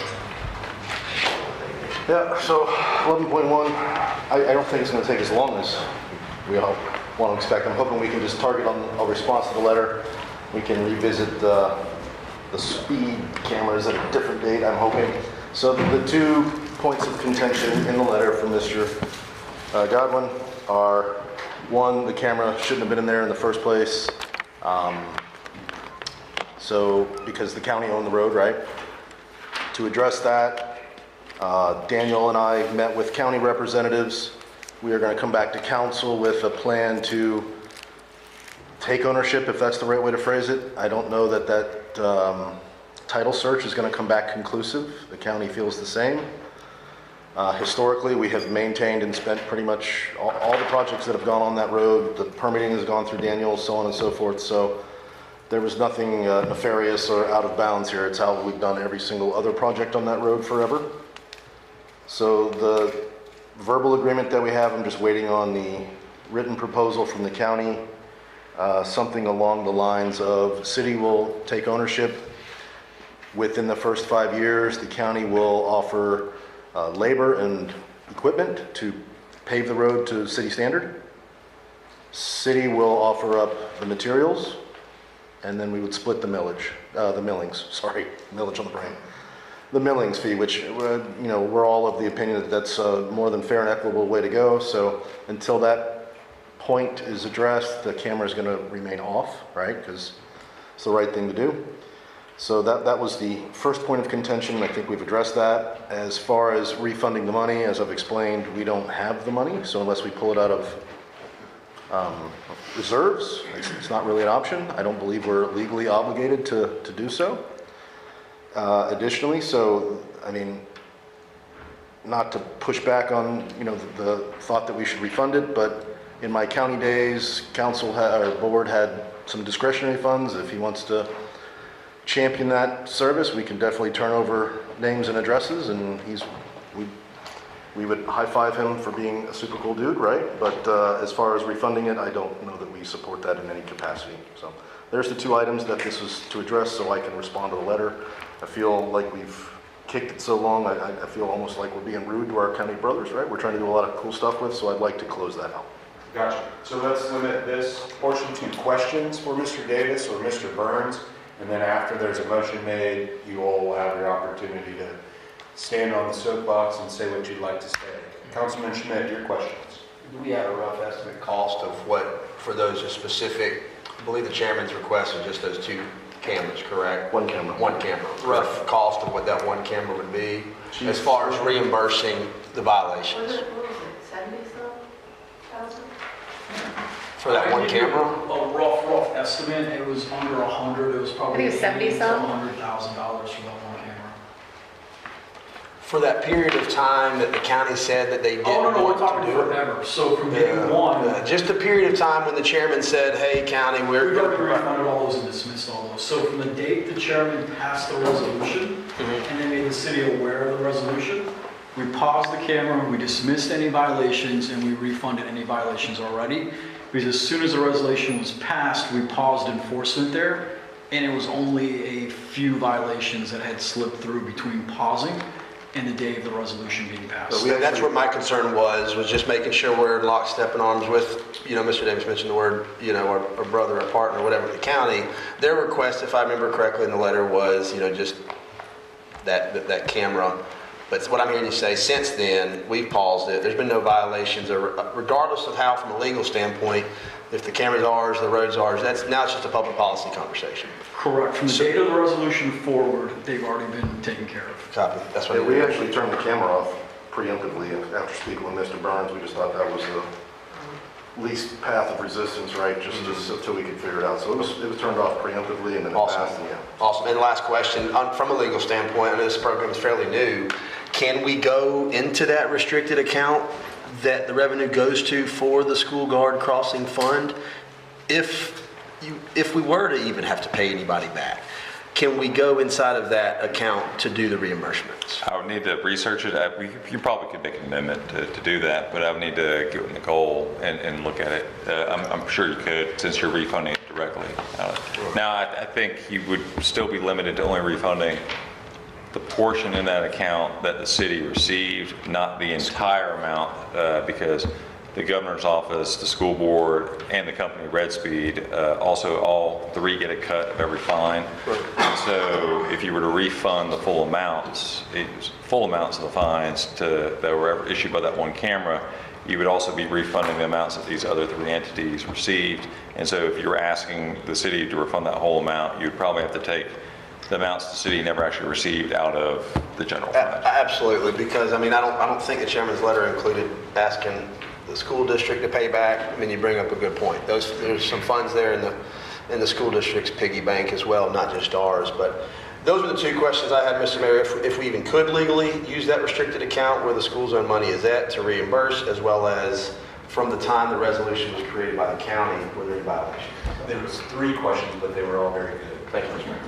Any additional questions from the board? Yes, real quick too, with the money that's in that account, some of it's already earmarked for crossing guard stipends, equipment, so I don't know what's already been earmarked as well. There's another function we need to look at. It's dedicated for certain things, right? So I know we have a stipend that's built out for end of school year funds and so on and so forth. So it's not like all that money's just sitting there chillaxing. Because when you see the recommendation, it says staff recommends, to deny the request to issue funds. I think what Chief Page presented was very helpful.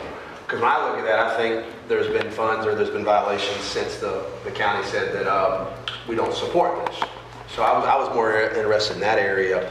But to me, not to put a positive spin on it, but I would say then we have reimbursed or paid back, stopped any violations for anybody that got a violation by that camera because we turned it off from the time it was an issue with the county to now. So thank you for unpacking that. Where's Robert, Chief Page? Thank you, sir. All right, anyone from the public wish to speak on this item?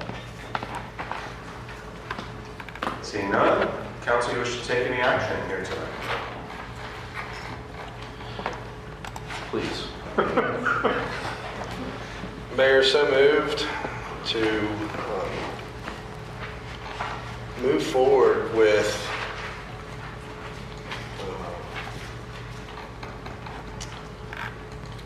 Staff's recommendation?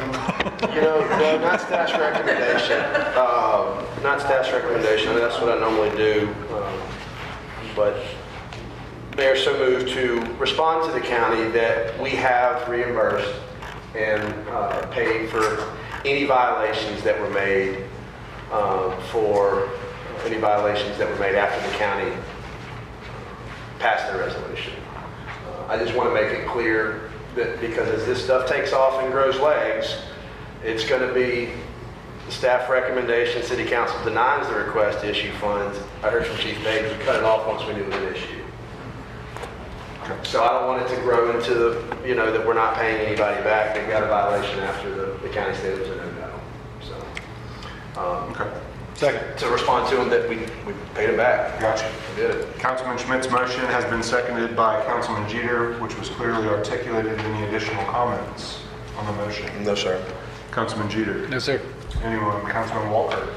Yeah, I mean, a great motion. I'll be supporting it. The city and county have agreed to jointly fund a title search, so they're not sure it's their property. We got a dispute. Right. And so I'll definitely be supporting this, that if we've made those reimbursements from the date of the motion forward, those few, that's great. That matter's settled. So next. Fantastic. Anyone else? Councilman Merrill? Just from my understanding, there was some other talks and that was added in the recommendation. This recommendation, this motion right now is just stating, am I clear that we're just responding saying that's been refunded? Is there any additional where we can move forward with some of the deal that Mr. Davis has worked out? I mean, that's part of the response, like going forward with all that, right? Or That's a separate issue. That's a separate issue. That's the So issue. this is they're- responding to, are you going to refund these? It's a letter. We have, and that's all. I'll include that in the response, saying, hey, we've met with your team, and this is kind of where we're at. But either way, I still have to bring that back to you guys, and Jason Autry and his team has to bring it back to their team, their council, right? So we're still going to revisit that, but I think we're golden in that regard. Okay, appreciate it. We're just saying we're cool. Yeah. Right? That is All right. Council, please vote.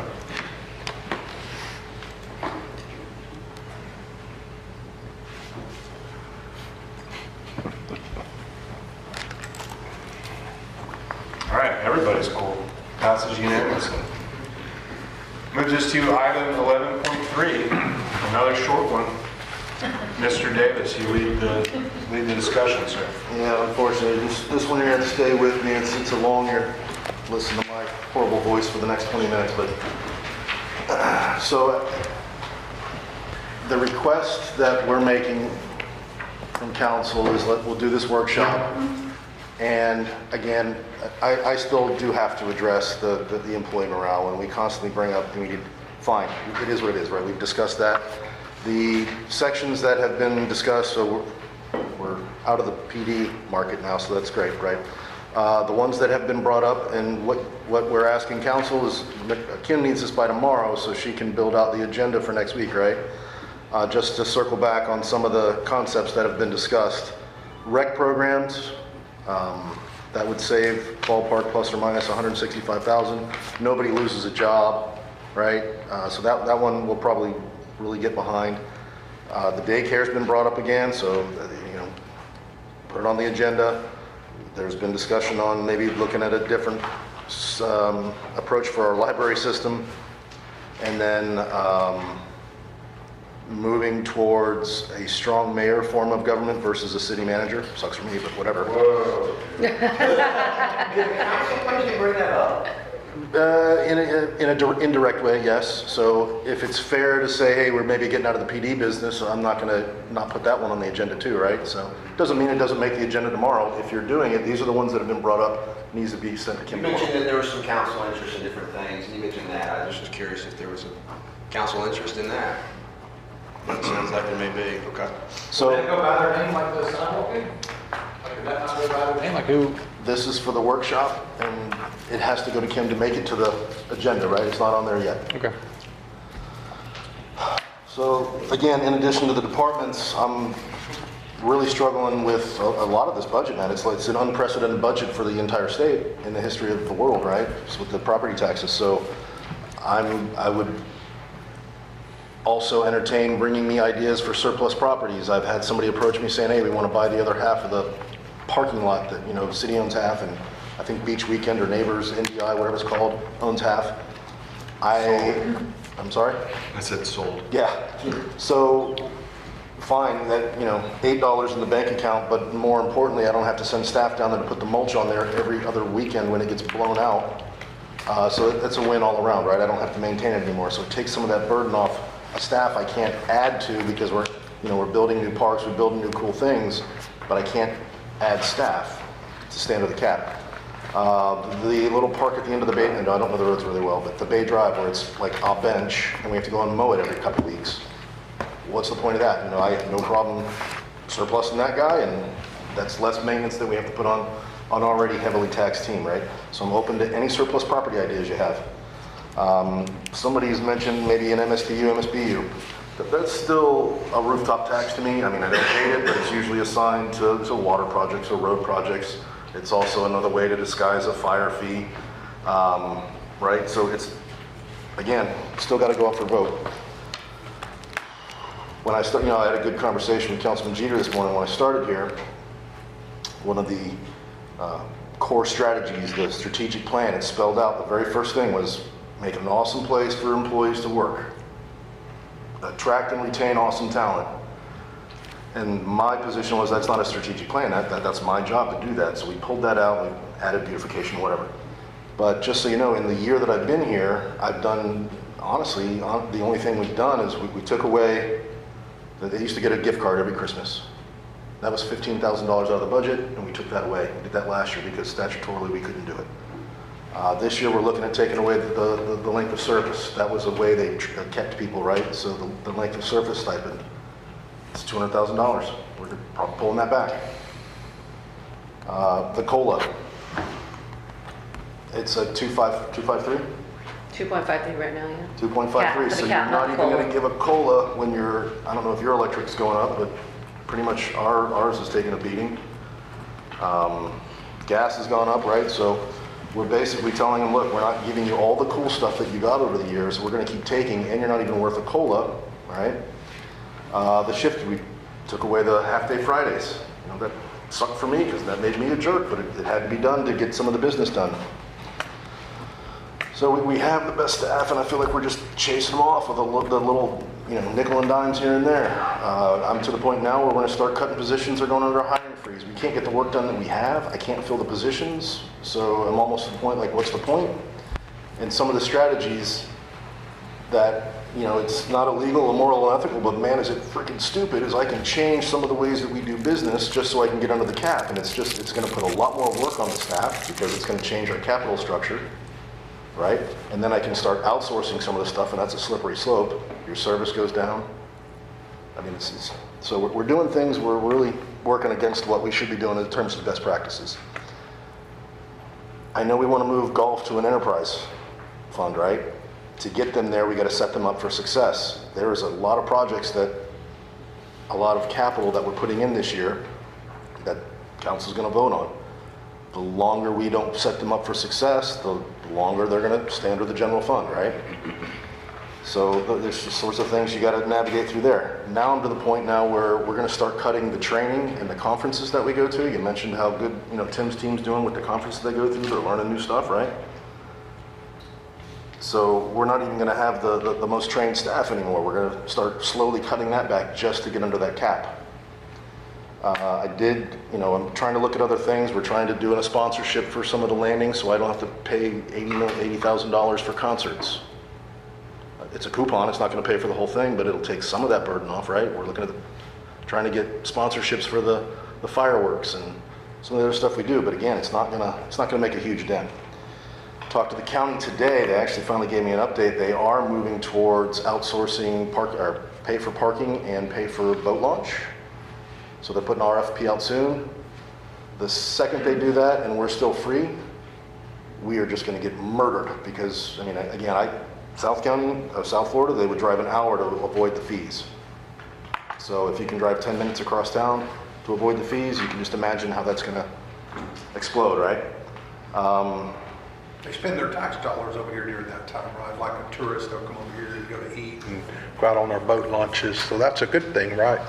It is until you have 43,000 people trying to use a boat ramp, and then all that trash, all that tear up on the pavement that we would have to maintain. So again, I personally don't care, right? I'm just going to give you the logic behind it, where we go with it. It's not that I don't care, I'm indifferent. I just take the direction, right? So, I mean, I'm just throwing it out there. We're going to come in hot with millage because the 2 point, whatever it is, I got the update today. Hold please. So 1.532 million next year, 2.303 in, well, the following year. And then if it's the 500K, it's almost 3 million. So we either cut services, raise millage, combination thereof. That's, you know, that's where we're struggling here. And that's at 10 million total, so it's a good chunk that we get. Yeah, substantial, right? Unfortunately, you know, I'm not trying to throw rocks, but the deferred maintenance has caught up to us. We're going to spend probably close to $300,000 at the fire station potentially on that busted roof. That building's not even worth $300,000. I mean, this place is a dumpster fire on its best day, right? 100%. So, I mean, again, my 8th grade vocabulary, but it delivers the message. We're going to do something very similar at the golf course. We pulled back some siding and found like the internal plenum of that area is completely, how the roof hasn't caved in there, I don't know. So just that constant deferred maintenance logic, it's always a bad philosophy, right? So now it's finally come to pass to where you're going to start paying more just to keep the building serviceable as opposed to the new building. Fuel and electric doubled from last year. Our cap didn't double, so again, something's got to give, right? I keep hearing conversations that, man, Marco Island, that cap is awesome. I speak with that city manager because she's has a similar struggle. Their philosophy was different. They let it fail before they decided to go back out. So they're now going out for a $55 million general obligation bond, which is based off property taxes. So if property taxes go away, good luck with that. On top of, who's going to vote for that? They don't want to pay for the regular projects. So, I mean, I don't see any voter on the planet saying, yeah. So what they've done is they've put everything under the sun, under this one general obligation bond. Obviously not going to move forward. So now they're in a real bad spot, right? I used to go there a lot as a kid. It's really the roads and all that stuff. Anyway. Did she mention dissolving the city and just operating under the county? That's 100% the mission of this Doge, right? Yeah. So again, make that motion and we'll start that. But if we're not going to do that, then we need to start working. So where I have failed miserably here, I like historically I've been really good at getting people that like freaking hate each other, man, to work together and move forward, right? But we have citizens suing the city and some councilmen not getting along behind the scenes and the staff not trusting council. So I am really failing at trying to get everybody to work together. And it's frustrating for me, right? Because we're on the verge of doing some really cool things and we make the motion and we should be done with it and move on. And we just keep bringing it up over and over and over. So that's the ask. Let's do it. Let's do this one thing and we cook from there. If we don't get what we want, we have to somehow support the mission that's been given to the team. So a fire fee, right? That's like the 4-letter word here. I was at a conference last week. Conferences, right? The speaker, when we were talking about these property taxes, if there was 500 people in the room, he asked who's got a fire fee. 480 or 500 raise their hand. It's not an uncommon thing. It's not, I personally would never put it on residential. I don't think a 200 square foot accountant's office should be treated the same as a storage unit kind of place with 8 million square feet, whatever. So if it's looked at the right way, it takes some of that tax burden off the rooftops.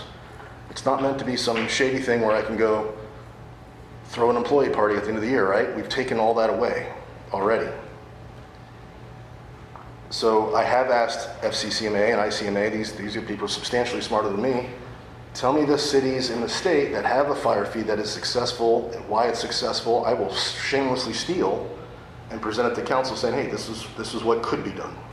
It still has to go to the voters, I get all that. But that'll take some of that burden off the rooftops. So, I mean, there's a lot to chew through, right? So the things that we're looking for by tomorrow, what departments do you want to consider consolidating? Properties you want to get rid of, whatever. Other taxes, the strategies that every city county administrator is going to use to navigate this are crank the millage to 4,000, right? I mean, I'm being silly there, but you understand.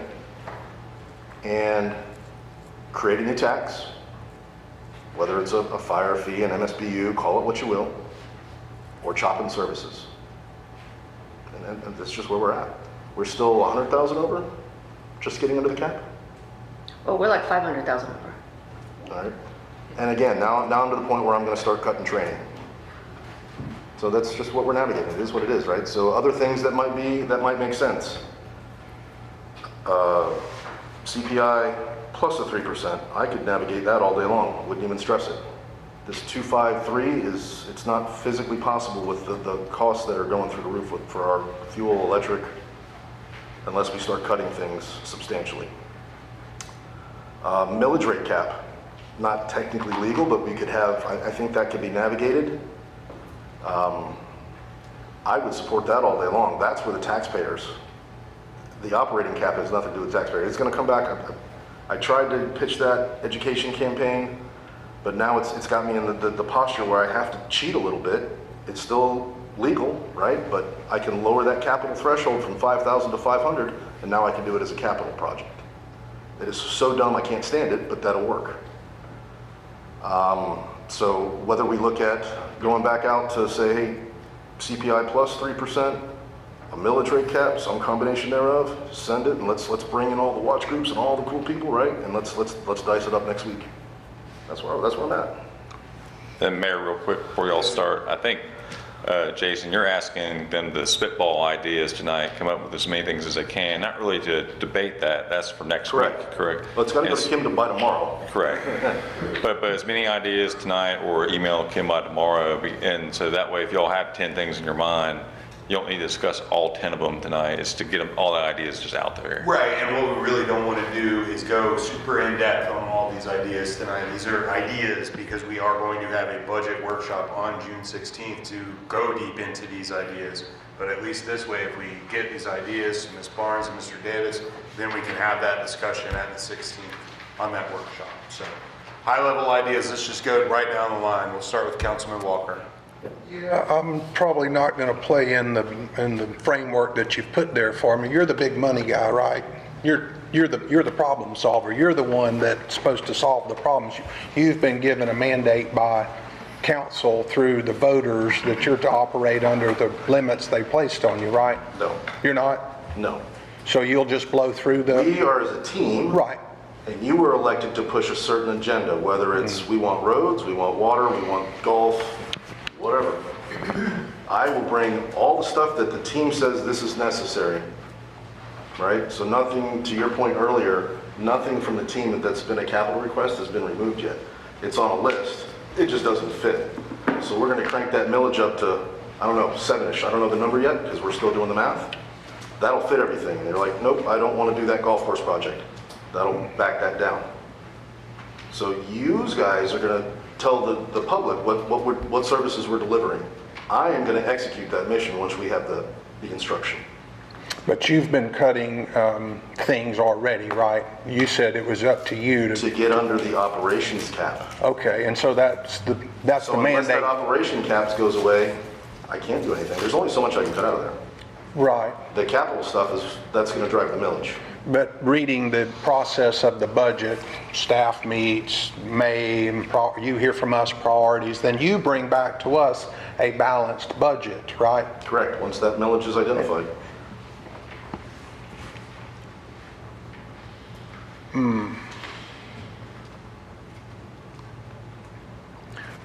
But the spending can't exceed in those categories, operations, CPI or 3%, whichever is greater, lower, right? So you can't raise the millage rate. Oh, of course we can. Well, but the balanced budget with the increase of revenue. You guys can. We can propose it for sure. Yes. We just can't go above the 3% cap, is what the threshold. The revenue. Operating and millage are two different animals. Yeah, two different. But you're The feeding from taxpayers the do revenue, from the millage, you're feeding the operations. You fund the operations with the millage. Well, yes, of course, but all the capital projects are separate. They're not in the charter. They're not in the cap. Right. So that's where I have to be, again, so for example, I want to go buy computers, the capital limit right now is 5,000. I'll crank that down to 500, now it's a capital project, and I can buy it. Instead of $500 out of operating, it comes out of capital. Terrible way to do that. It's one of the dumbest things I could possibly do as a city manager. It'll work though. Sure. So, I mean, I just want, like, Councilman Walker, do you have any areas of operation to be reviewed? All of them. I expect you to review all of them with all of your staff. I expect you to review all of them with your staff and directors, and they come back to you and tell you what they want, what they need. You have your normal conversations with them like you do every year in every other city manager place that you've done. And you say, hey, we're not going to be able to do that because that's over the cap, or I'll take it back to council and see if they want to additionally fund it or get rid of this one. I got it. But you got to bring us a balanced budget. Our priorities are known. I mean, we've got the police, we've got fire, we've got roads, and we've got infrastructure. So those are the things there. Comes to recreation, and I know the chief and I spent a good time, and is he still here, Chief? Yes, I'm going to get with you on that invitation you gave me to publicly discuss the consolidation of the police department. I spent a lot of time thinking about it and gathering some numbers, and thank you, Ms. Barnes, for the numbers I requested on those police calls. So I look forward to digging into those as well. But whether it's the police department there, or it's the golf course by privatizing it, we've talked about that before. That's not going to come from me. I'm not saying it. I spitballed you something out there right there. Those are some things to look at. But you're the man over there. You're the man that talks with your staff, and you bring to us a balanced budget. So I do, when they come to me and they say, I want to do 27 trainings next year. Sure. That's not feasible, right? So it's within reason. I mean, Jacob will come to me for $43 million tomorrow if I let him. So we can have conversations, right? Within reason. But some of these large projects, you have colleagues here that would like to see a lot of money put into that golf course. Sure, and if I remember correctly, on the budget process, is it August the 1st you present to us a balanced budget? Does that sound right? It's in August. Yeah, I think there's 2 in August, yeah. Yeah, and then we have the actual last workshop for the budget in August after that's balanced. You bring it to us balanced. So I think at the end of the month, we're going to come in with, set the high millage. And it's going to be aggressive. I mean, I'm just... We have about, I think it's $2.7 million worth of capital that we can't afford in the general fund right now. So we're going to come back with multiple different options of millages for you guys to look at and tell us what you want us to do and how we can fund it. We'll let you guys know how we can fund it. The cap is 7. I don't know yet. I mean, that's just, it's going to come, we're the lowest in the area, right? Yeah. So we have Crestview at 664. I wouldn't know what to do with that kind of money. I have Mary Esther 502, Niceville 45, we're at 432. Yeah, I know.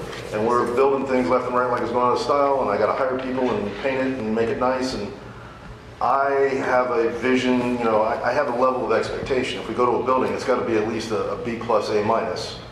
And I mean, I'm really frustrated with some of our facilities. Again, it's that deferred maintenance logic.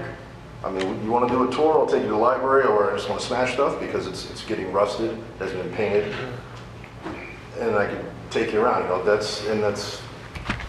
Well, I understand. That's the main thing, right? If you Band-Aid the problem, it's going to end up like that anyways. All right. And that's been prior cap. Thank you. You going to go that way? Yep, thank you, Councilman. Councilman Schmidt. A couple questions, and then I'll throw my list of things out there. But for more of a higher altitude, as we go into this workshop, are we planning to bring back a draft product that includes, if the referendum does pass in November with that 150,000 exemption, that takes effect January 1. That wouldn't be till fiscal year 28. 2027, correct? Yeah, so it wouldn't be until fiscal year 28 that it would be budgeted, if the loss of the revenue. The funding would come in 2028's budget. Correct, yes. And that's when we'd be mandated to have to really do the things with X amount of funding. I mean, we're looking at the numbers now, but we wouldn't be mandated till 28. Well, yeah, gotcha. maybe I don't remember if I said it or not. I don't want to do a millage increase this year, next year, and 28 to account for this. I would account for the worst case scenario in 28, start that down. We can always lower it, right? So if we get there and things don't go the way they're projecting, it's easy to lower it, but it's tough to raise it 3 years in a row. Mm-hmm. So as far as preparing the budget, you know, what I'm hearing you say, Nicole, is 2028 is when we have to start looking at if the state constitution passes. And then we have our, our local legislation, that the cap that, has been in effect, as well as, property values not increasing, as much as they have in the past. But, you said a lot, Mr. Davis, but I think we across the state are in times of restructuring, you know what I mean, as you know, and we've had conversations about this. So I think our posture needs to continue to get off the campaigning of whether or not the cap's smart or not. Those days are gone, and continue to hit the whiteboard, keyword continue, and beat these streets to prepare for the restructuring. Because if the state, constitutional amendment passes, plus some of our things locally legislative, we're going to have to restructure how we do government. I think what's key is, though, how we roll out some of those, if we roll out some of those assessments or MSBUs or other revenue streams. I wasn't at the conference. I don't know how those other 400 out of 500 it was rolled out, presented. We have a playbook on not how to roll it out and present it. So, we have to restructure though, right? I mean, these next 3 months are gonna, and that's why I'm glad, Mr. Judy, you kind of really drilled in deep on this workshop next week of spending some time bringing our hard hat and our lunch bell and going through some different line items, because it is going to be a restructuring time.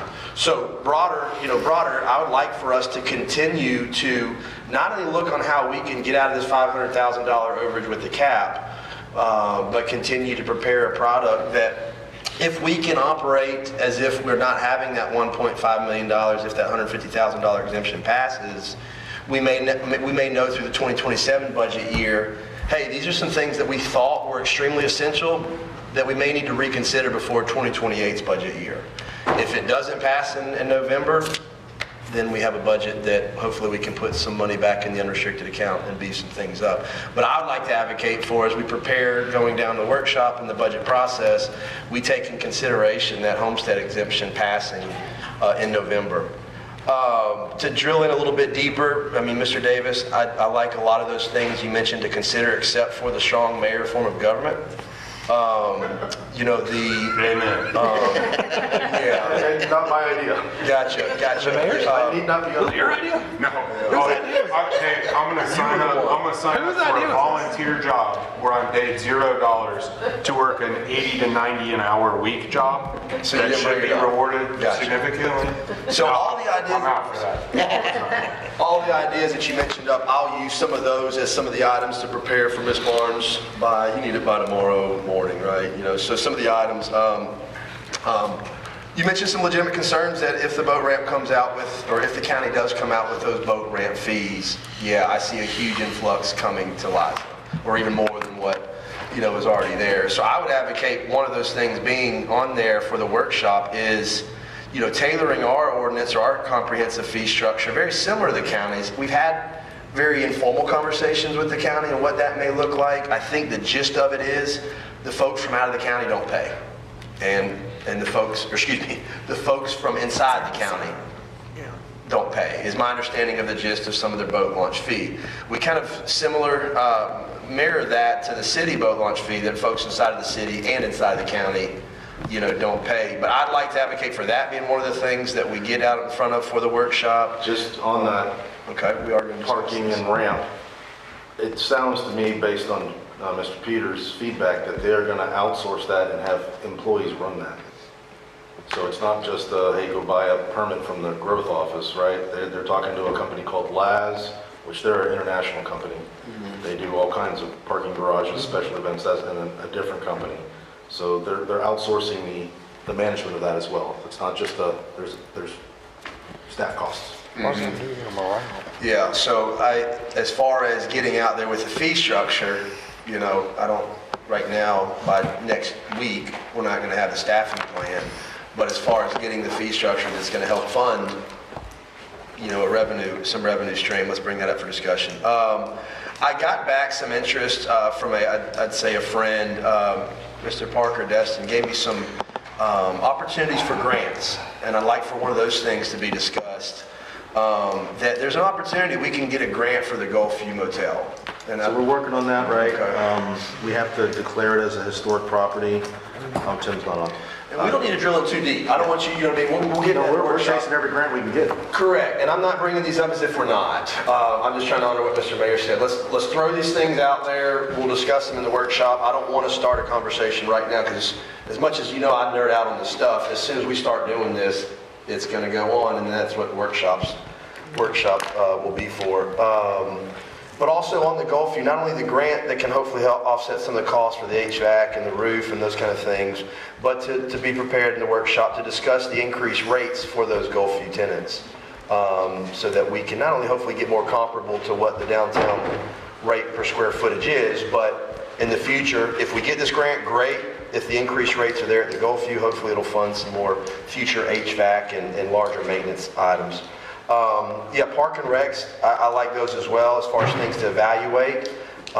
Really just a budget workshop conversation, whether or not we had a cap or not, but Park and Recs more specifically on how other vendors in the community provide the recreational sports, and if there's a play there to get some coupons to start a 3 to 5 year type transition with the different sports, with our local vendors that are already kind of providing those things for users. Not to dive too much into it now, we get into the workshop, but we have a model already created. I mean, you know, we got out of the football business not too long ago, and you got the Shalimar Wildcats and the Fort Walton Beach Bucks.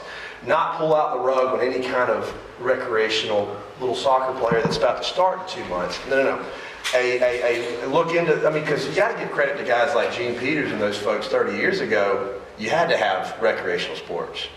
But fast forward, we'll always have recreational sports in our community, but you look around us and there's a lot of organizations that are providing that service.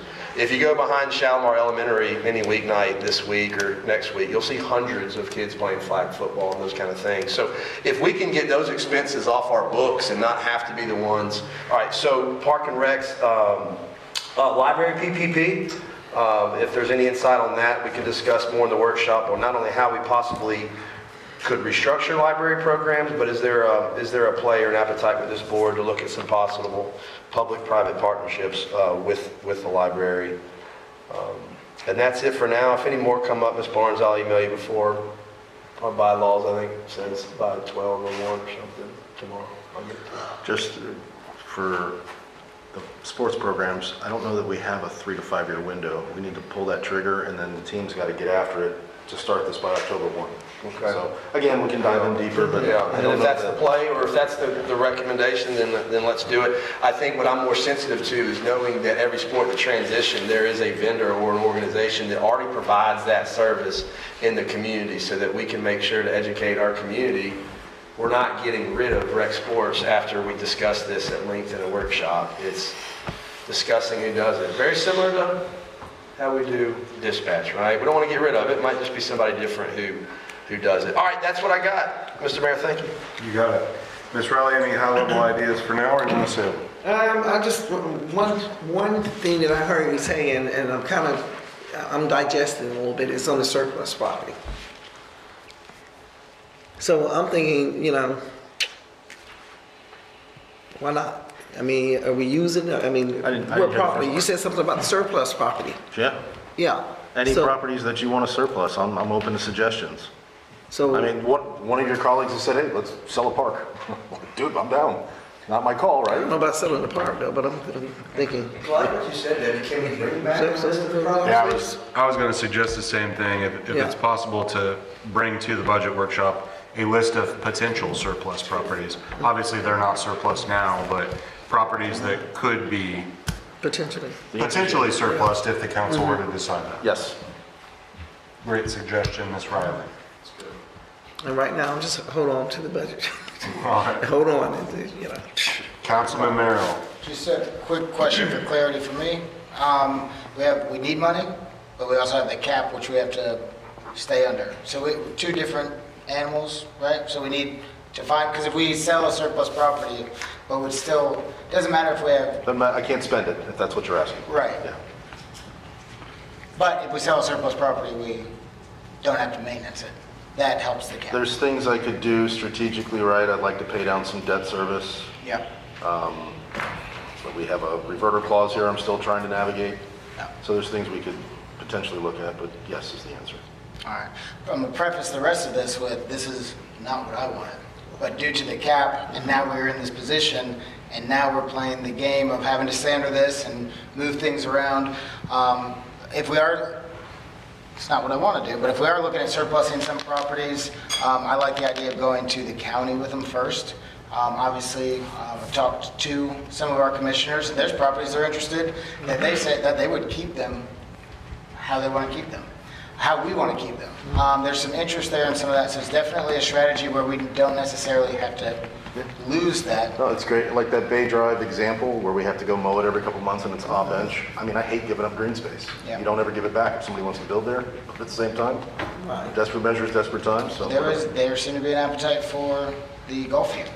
Now, I voted against putting that out there, but if the county buys it, maintains it historically, it's all part of the same team. Like you said, our brother out there, that's a different story for me. If the county's going to parking fees,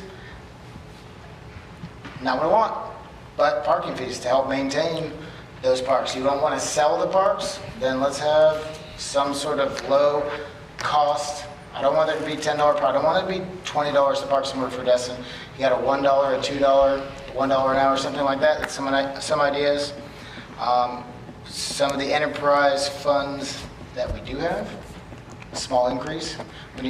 Well, we do the rate studies when the time's appropriate, so that's due in October-ish, does that sound right? Well, we do it, it's a 5-year study. We just completed one last year. Right, but now we're in new times. The other... You could do one whenever you want. The other fee schedule. Oh, the comprehensive fee schedule? Yes, for That's example, in Chief September. Shipman's bringing back some stuff for fire. Yeah, every department brings it back in September during the budget season.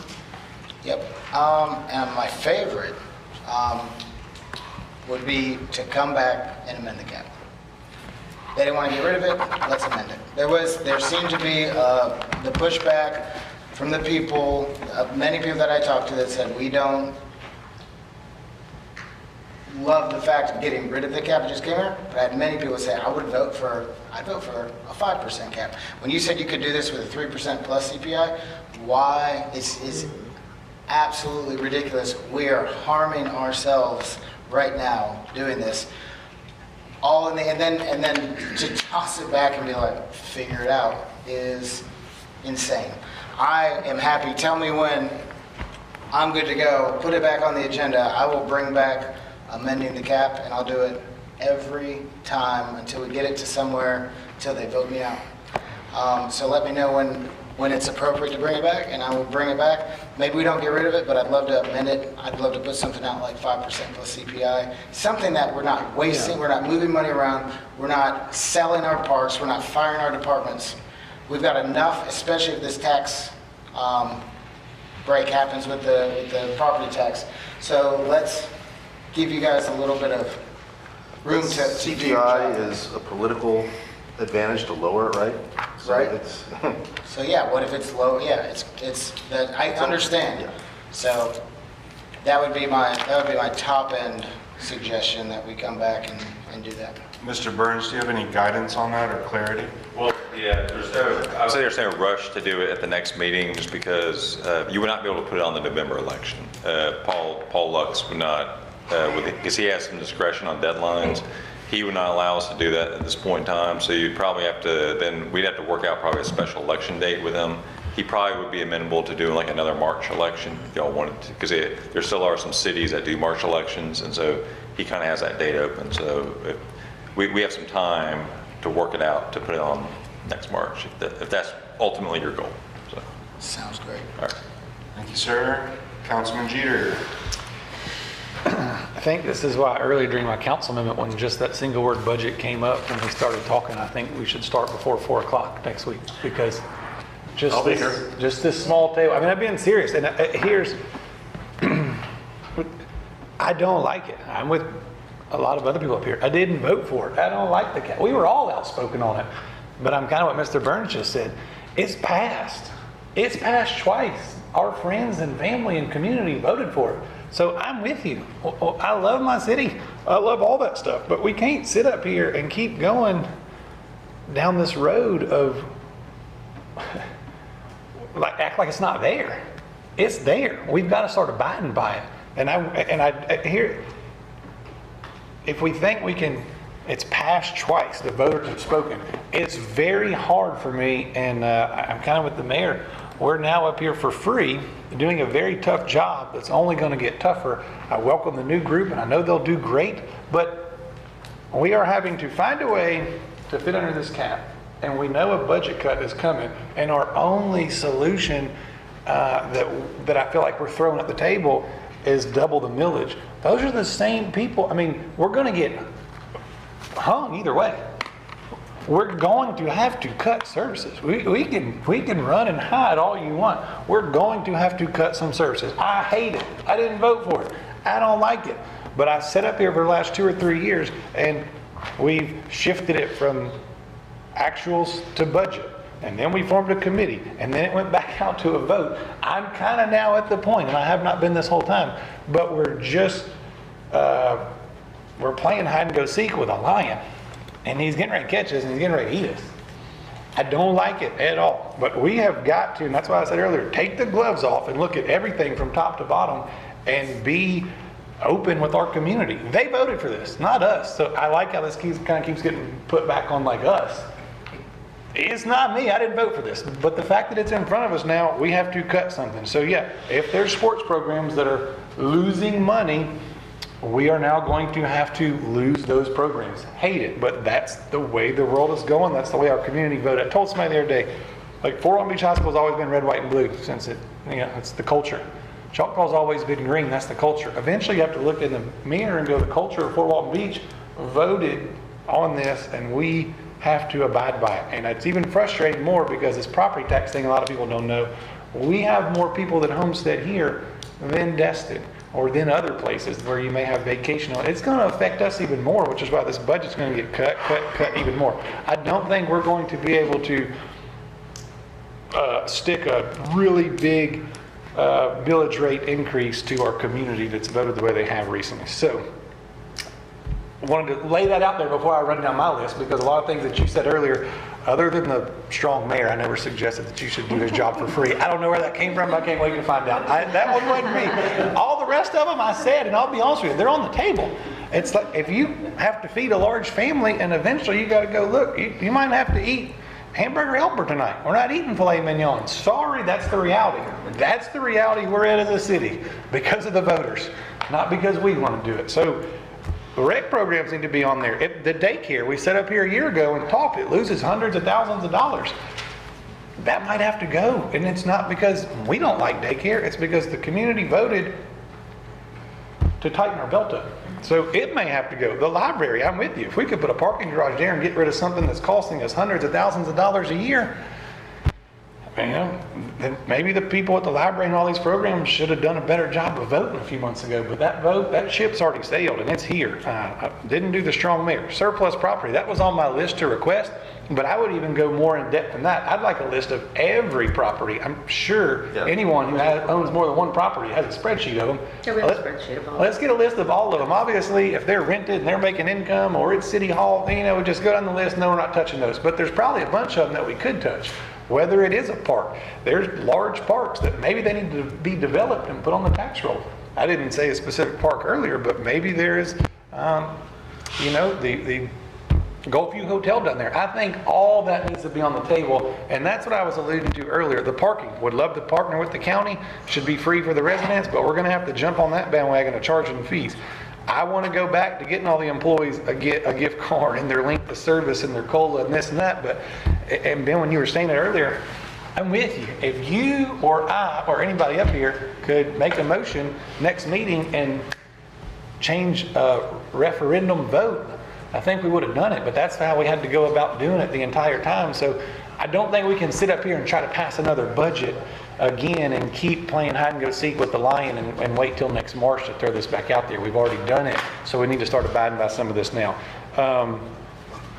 The golf, I'm sure you're referring to me. I'd spend all the money in the world out there, and not just because I like golf.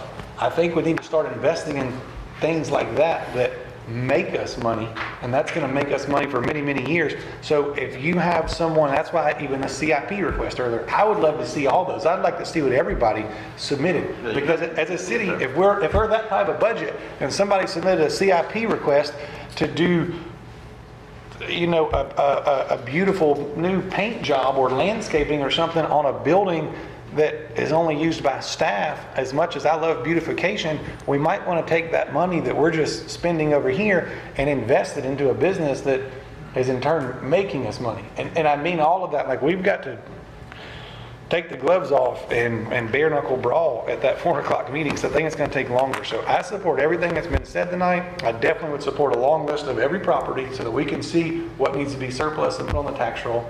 And then I would support looking at, I don't want to go line item by line item. We did that a few budgets ago, and it's very, very in-depth. And I don't think we need a whole day workshop, but I think we need to be prepared for it to go to a second day or start earlier, because we truly need to look at every department and every line item and see what we can. It's like we were saying earlier. I don't want to just say, well, we can't do any capital projects unless we raise the millage by 3. Well, what if there's some stuff over here we can cut out some filet mignon, move in some hamburger helper, and still get a nice. So I know you always say flavors, and this came to me earlier. I feel like that next week's meeting is, you're very good at giving us different flavors of ice cream. I think we're at the point where we all need to go to the ice cream factory and see how it's made. As Councilman Walker would say, how the clock is built. We need to see it all dressed down. I think we can push it from a 4 to like a 10 o'clock, a 6-hour meeting. I still think that's, if we need another one, we'll book another one, right? But some of this stuff, I think I can coach enough people to move it along. Make a motion to let's rock, right? We don't need to talk about everything for 43 hours. We'll get everything out on the table, and then I don't think it's going to go as long unless we start going down some rabbit holes. You know, I didn't think we were going to talk about some of the stuff earlier tonight as long as we did. So, I mean, the other thing too is that it is publicly noticed, so now we can't change the time. Yep. Of it, but yeah, absolutely. We're starting at 4, but I think we can hard stop at 10 just to be respectful, because we do that. Unfortunately, I have to be back at 7 o'clock the next day. I mean, I will not be at the meeting. Yeah. So you guys could go to 2, 3 in the morning. I know. As far as I'm concerned, that's good with me. We can probably gauge around 8 and see where we're at, but I'd like to have a hard stop at 10 just to be respectful of the staff that might have to present. Understandable. And then if we need to pick a different day, we can figure it out about 8 o'clock, and I think we'll be all right. And I'll bring Chick-fil-A because I have enough points to beat all y'all. Look at you. I'm still not coming though, man. And my last thing to add on top of everybody else was saying is partnering with the county. We've said a lot. I know we tried to do it dispatch earlier, and it's like, we're not doing that. I get it, but now we got a hotel that we're like, if the county will take over. So some things we may have to partner with the county. Whether it's a certain department or another park or another building, I think we need to be open to all areas where we can survive. Because I'm with Miss Riley too. I love my city, but I also don't want to be the one that, well, you were up there through all those hard times and you just passed the buck on to the next group and didn't do anything hard to fix it. So let's start doing the hard stuff now. We have to. Thank you, sir. Mr. Berry, anything to add to this, or you want to save it for the budget discussion? Well, I have things to say in the budget also, but I've been, every day I'm out there in the public and I'm talking, and they said, well, we want this and we want that. And I go, wait a minute. I says, we're on a budget. We don't have money like the pickleball courts, or we want more of this and the landing and what. I says, well, how come you don't have, because you guys put a cap on us. I said, you voted for that. Well, you have to budget better. And I said, well, come to the meeting. Come to the budget meeting. Come to our meeting here. Listen to what we're telling. What we have, we've the 3% cap or the CPI. You know, we can do more, but we can't do it with just the 3%. So I says, come back. You know, vote on it. You know, and discuss it. And because we don't have the money for the pickleball courts or the lighting or the water. And as you said earlier, this year, you know, or for us to quit spending money, such as the pickleball courts on Hollywood and the 200 parking spaces, I think it was, and what it was, yeah. I agree. I don't want to spend any more money. Let's use, how many parks do we have? 55 parks? Sort of, right? Some of them are regional, so they're not really. Well, let's look into that, you know. 55 that would be parks. the surplus list. Yeah, so, yeah. Let's look at that. And he doesn't want to give up his job so that you can have it. I don't want it. so many reasons, Ms. Gloria. All right, Mr. Browning, anything for this? I do have a few things. I agree with the property situation. I'm trying to take the angle of, instead of cutting all the services, and I don't know if it's going to work or not, I have no idea, because I don't want to let people go. I want to stop building, stop doing things that we have to take care of that requires more staff, stop, I don't know. I'm trying to get rid of things that we don't necessarily need, like properties or nice to haves and things like that, instead of sending people home with a letter saying like, hey, I don't have a job anymore. That's more important to me. So, like I just said, city funded, nice to haves, parades, fireworks, etc., things like that. I think that we look at those things. Rec center membership fees for residents. I think we need to look at that.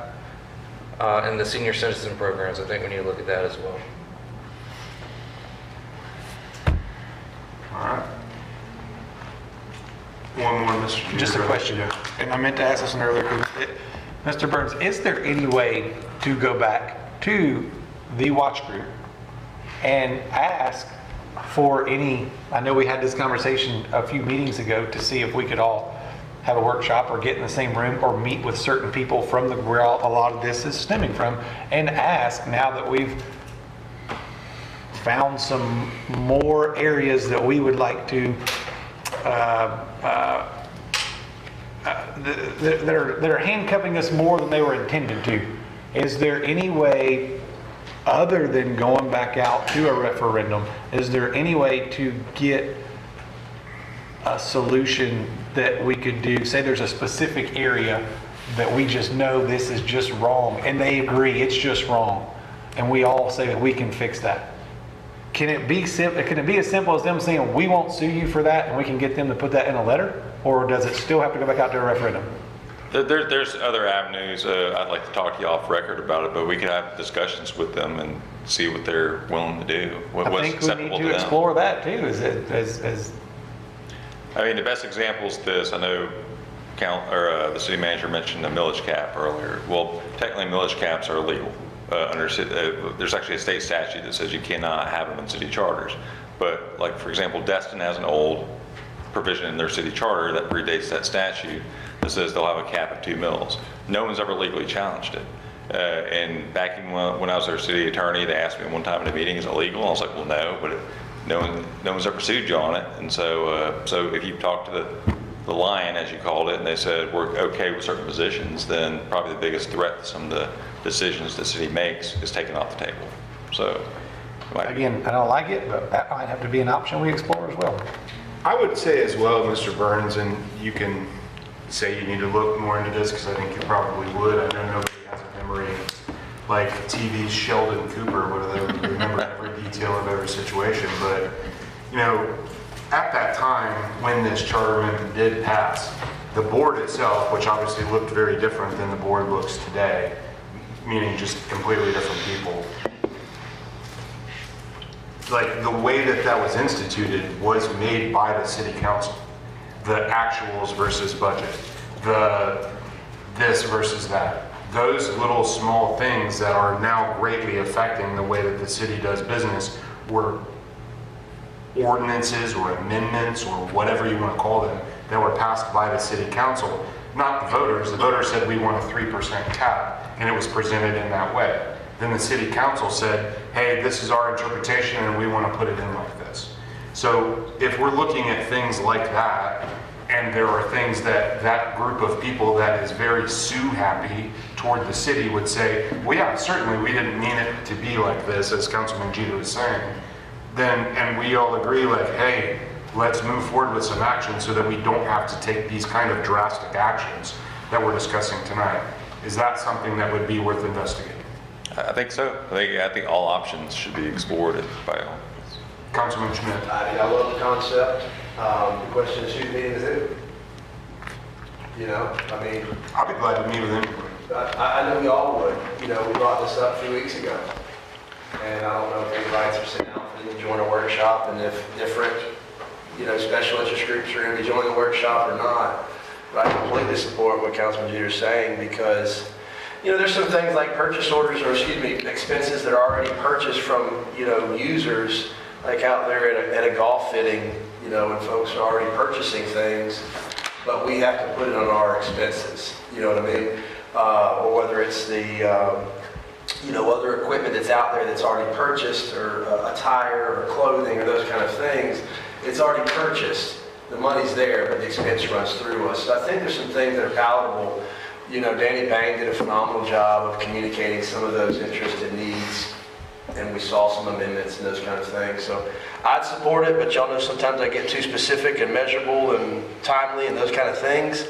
I know we had some discussions about Mr. Davis's concerns, but I'd love, Mr. Jeter, what you brought up, whether it's Mr. Burns and the mayor, or Mr. Burns and the city manager, or just Mr. Burns, but we need to have discussion and dialogue with, the folks that have either litigated the city or have been litigated by the city. One thing I would say, if y'all do direct, and I probably want to involve Jason and or you, Nick, or both y'all in a meeting if y'all do move forward with it, I would say probably we would want to have that meeting after your workshop next week, because they're going to want to see what y'all do anyway next Wednesday, kind of those ideas. And that's a slightly different issue, because next week's workshop's being driven more by the possible loss of millage, I think, or ad valorem taxes, more as much as anything. And so I think they would want to see what ideas you had. So if y'all do decide to move forward with it, I'd probably say let's have a meeting after that workshop. Once y'all spit those ideas out, and Mr. Davis and I and Mr. Allegretto, I think maybe all three of us meeting with them might be a good idea. Okay. Yeah, if that does happen, that has to be recorded. I have some severe trust issues with some of those people. Some of the stuff that was passed on was fabricated to a degree I'm very uncomfortable with, so it would have to be recorded as well. I'm down with that. I'll go ahead and record it myself. Let's do it, but I like it, Mr. Jeter.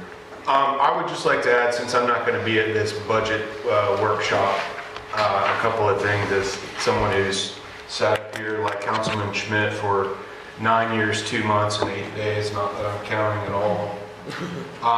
But I tell you, you want to get one way to really change something and have people get fired up is to sell a park in their neighborhood, raise their millage rate, get rid of rec sports. But as Councilman Jeters correctly said, this is the reality that we now deal with. So once those realities are then passed on to the public, whether that's through social media, whether that's through a great news organization like Get the Coast or WDAR TV, when they see that headline that says, City Council to discuss raising millage rate, City Council to discuss selling Ferry Park for development, City Council to discuss ending all rec sports in the city, those are the times that this hall will fill with people who do not want to see that happen.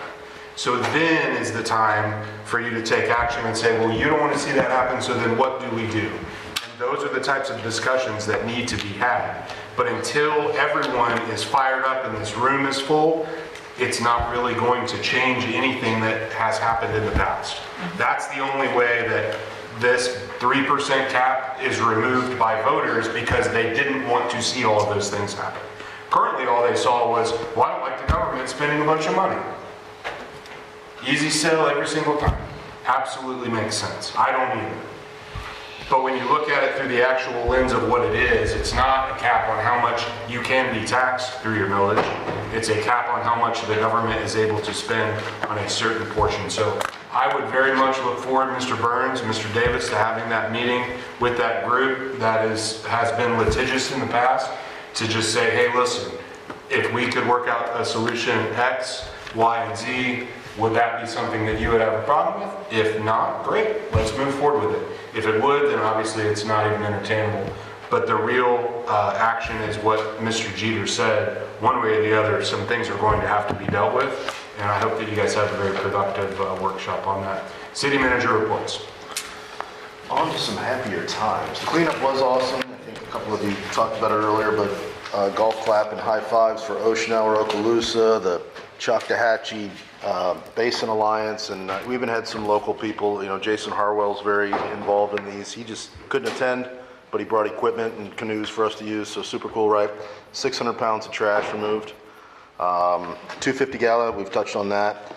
The group that's planning that has really gone all out, so I think it's going to be super cool.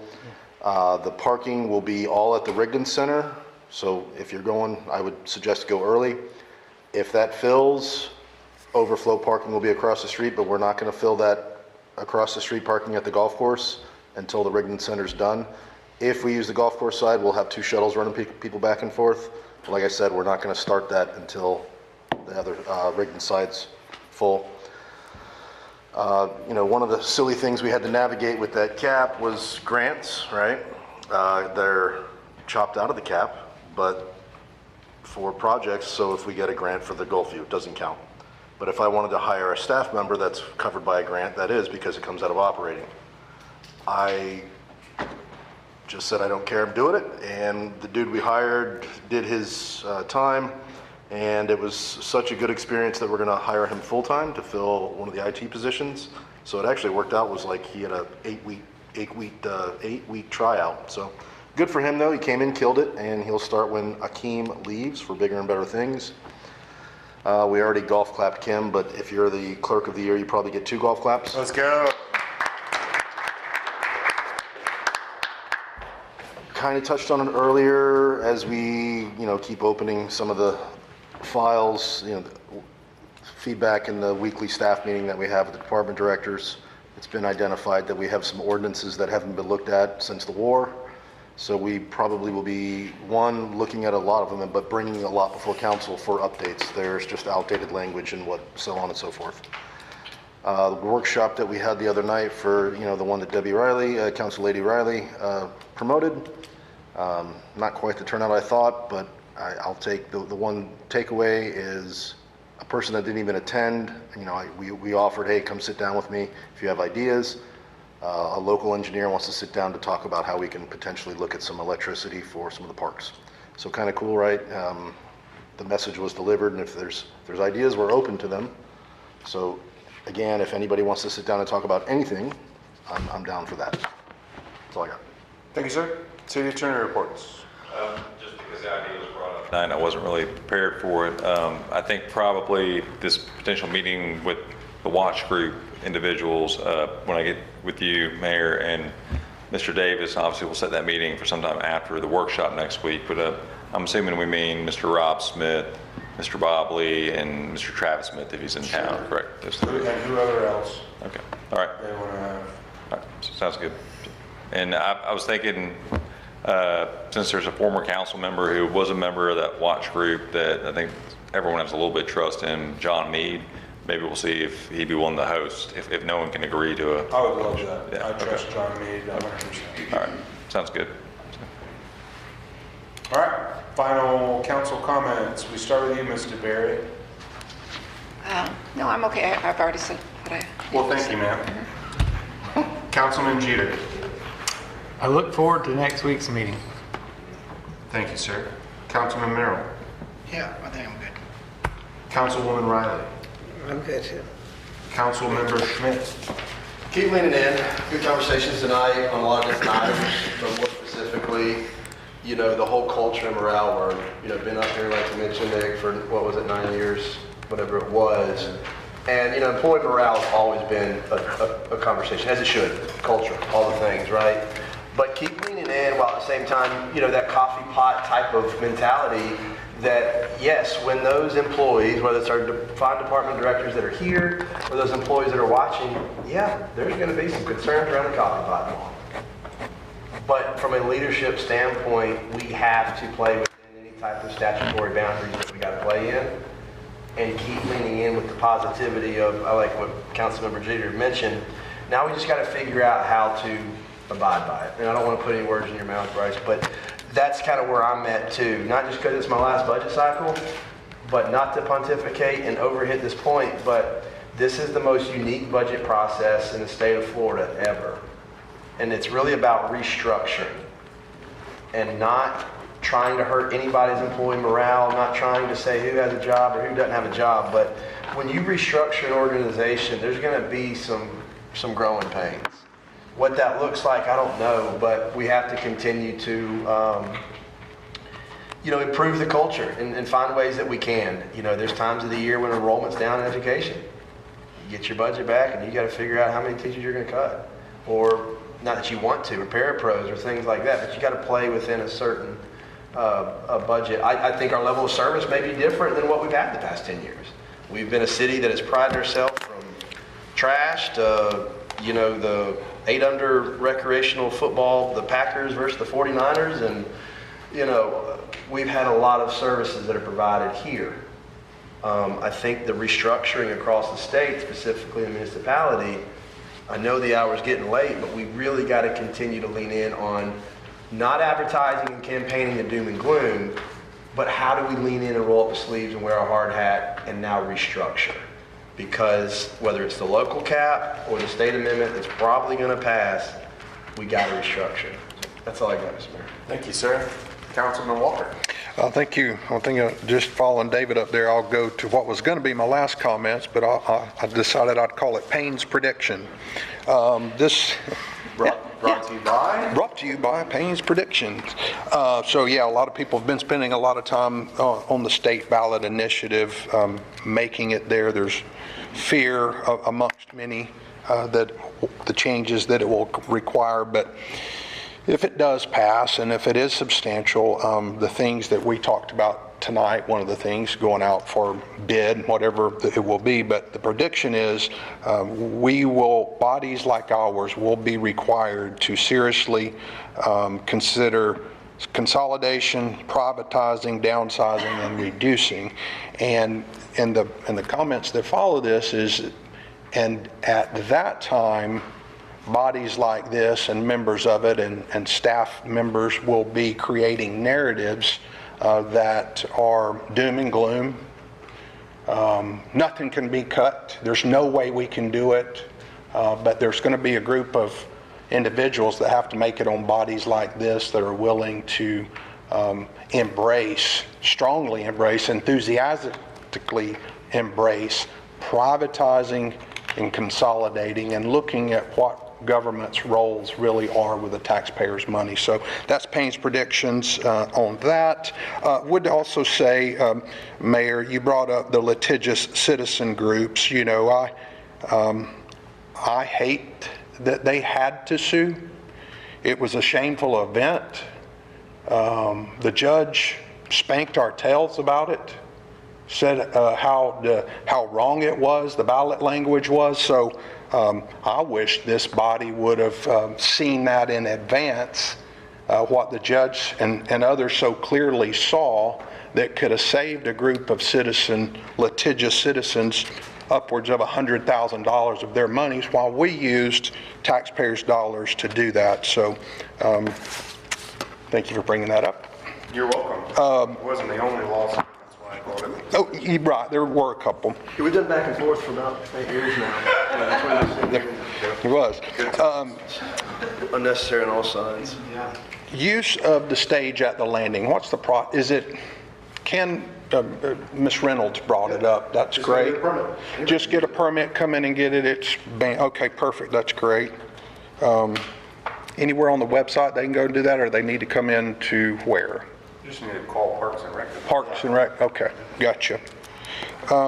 Chief, I wanted to ask you at the last meeting, I inquired about the tickets that were sent up to the county through the speed camera and wanted to know if you knew the results of those cases that were there this month. Were they prosecuted, charged, or dismissed?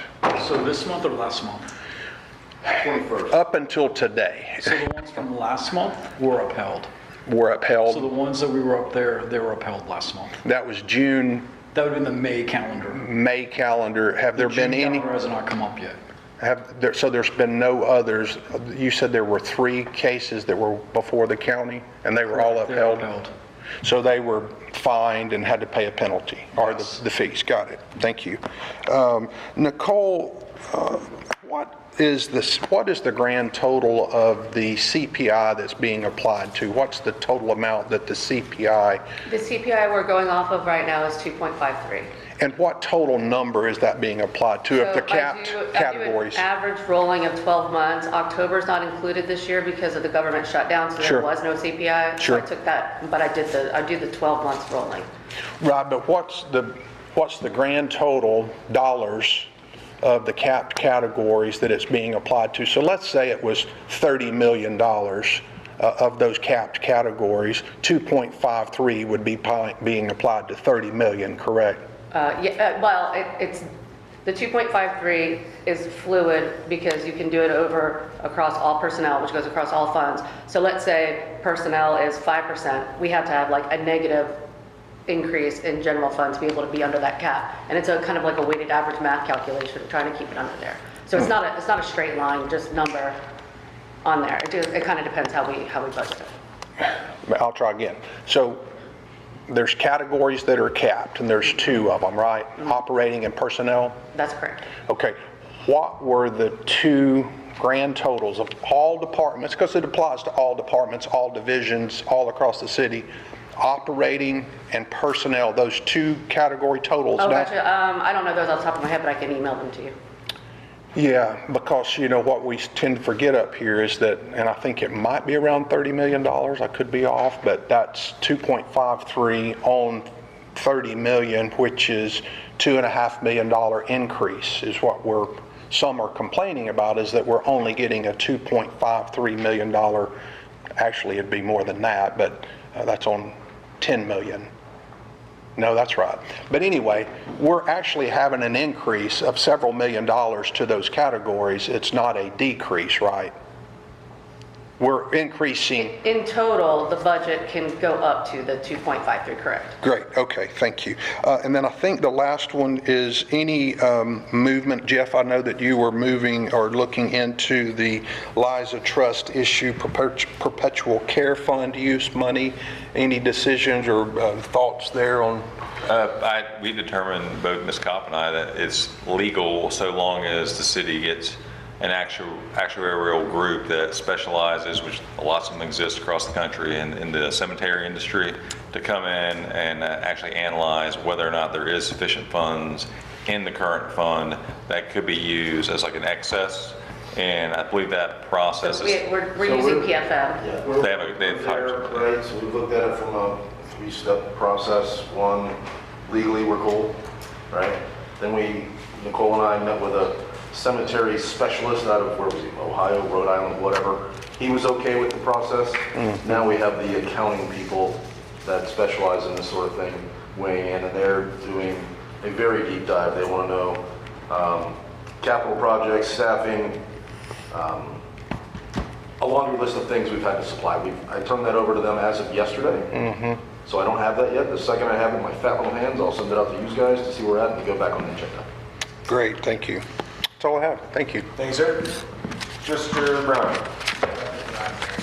All right, I will just close by saying, I know two of you mentioned it earlier tonight, but big shout out to Chief Page, to Daniel Payne, and to Jason Davis.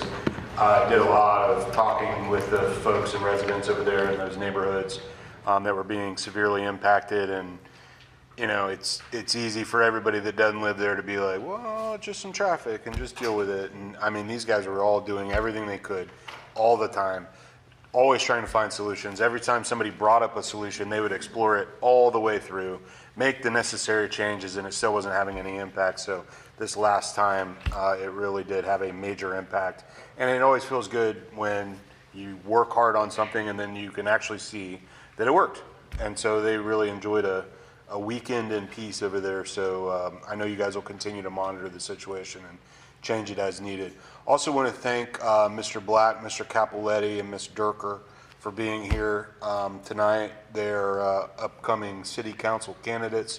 I encourage anybody in the community that wants to sit up here and take some slings and arrows and ultimately, hopefully come up with solutions that work for everybody and can improve our city, to sign up and run. I think the deadline for it is this coming Friday. Is that right? Friday at noon.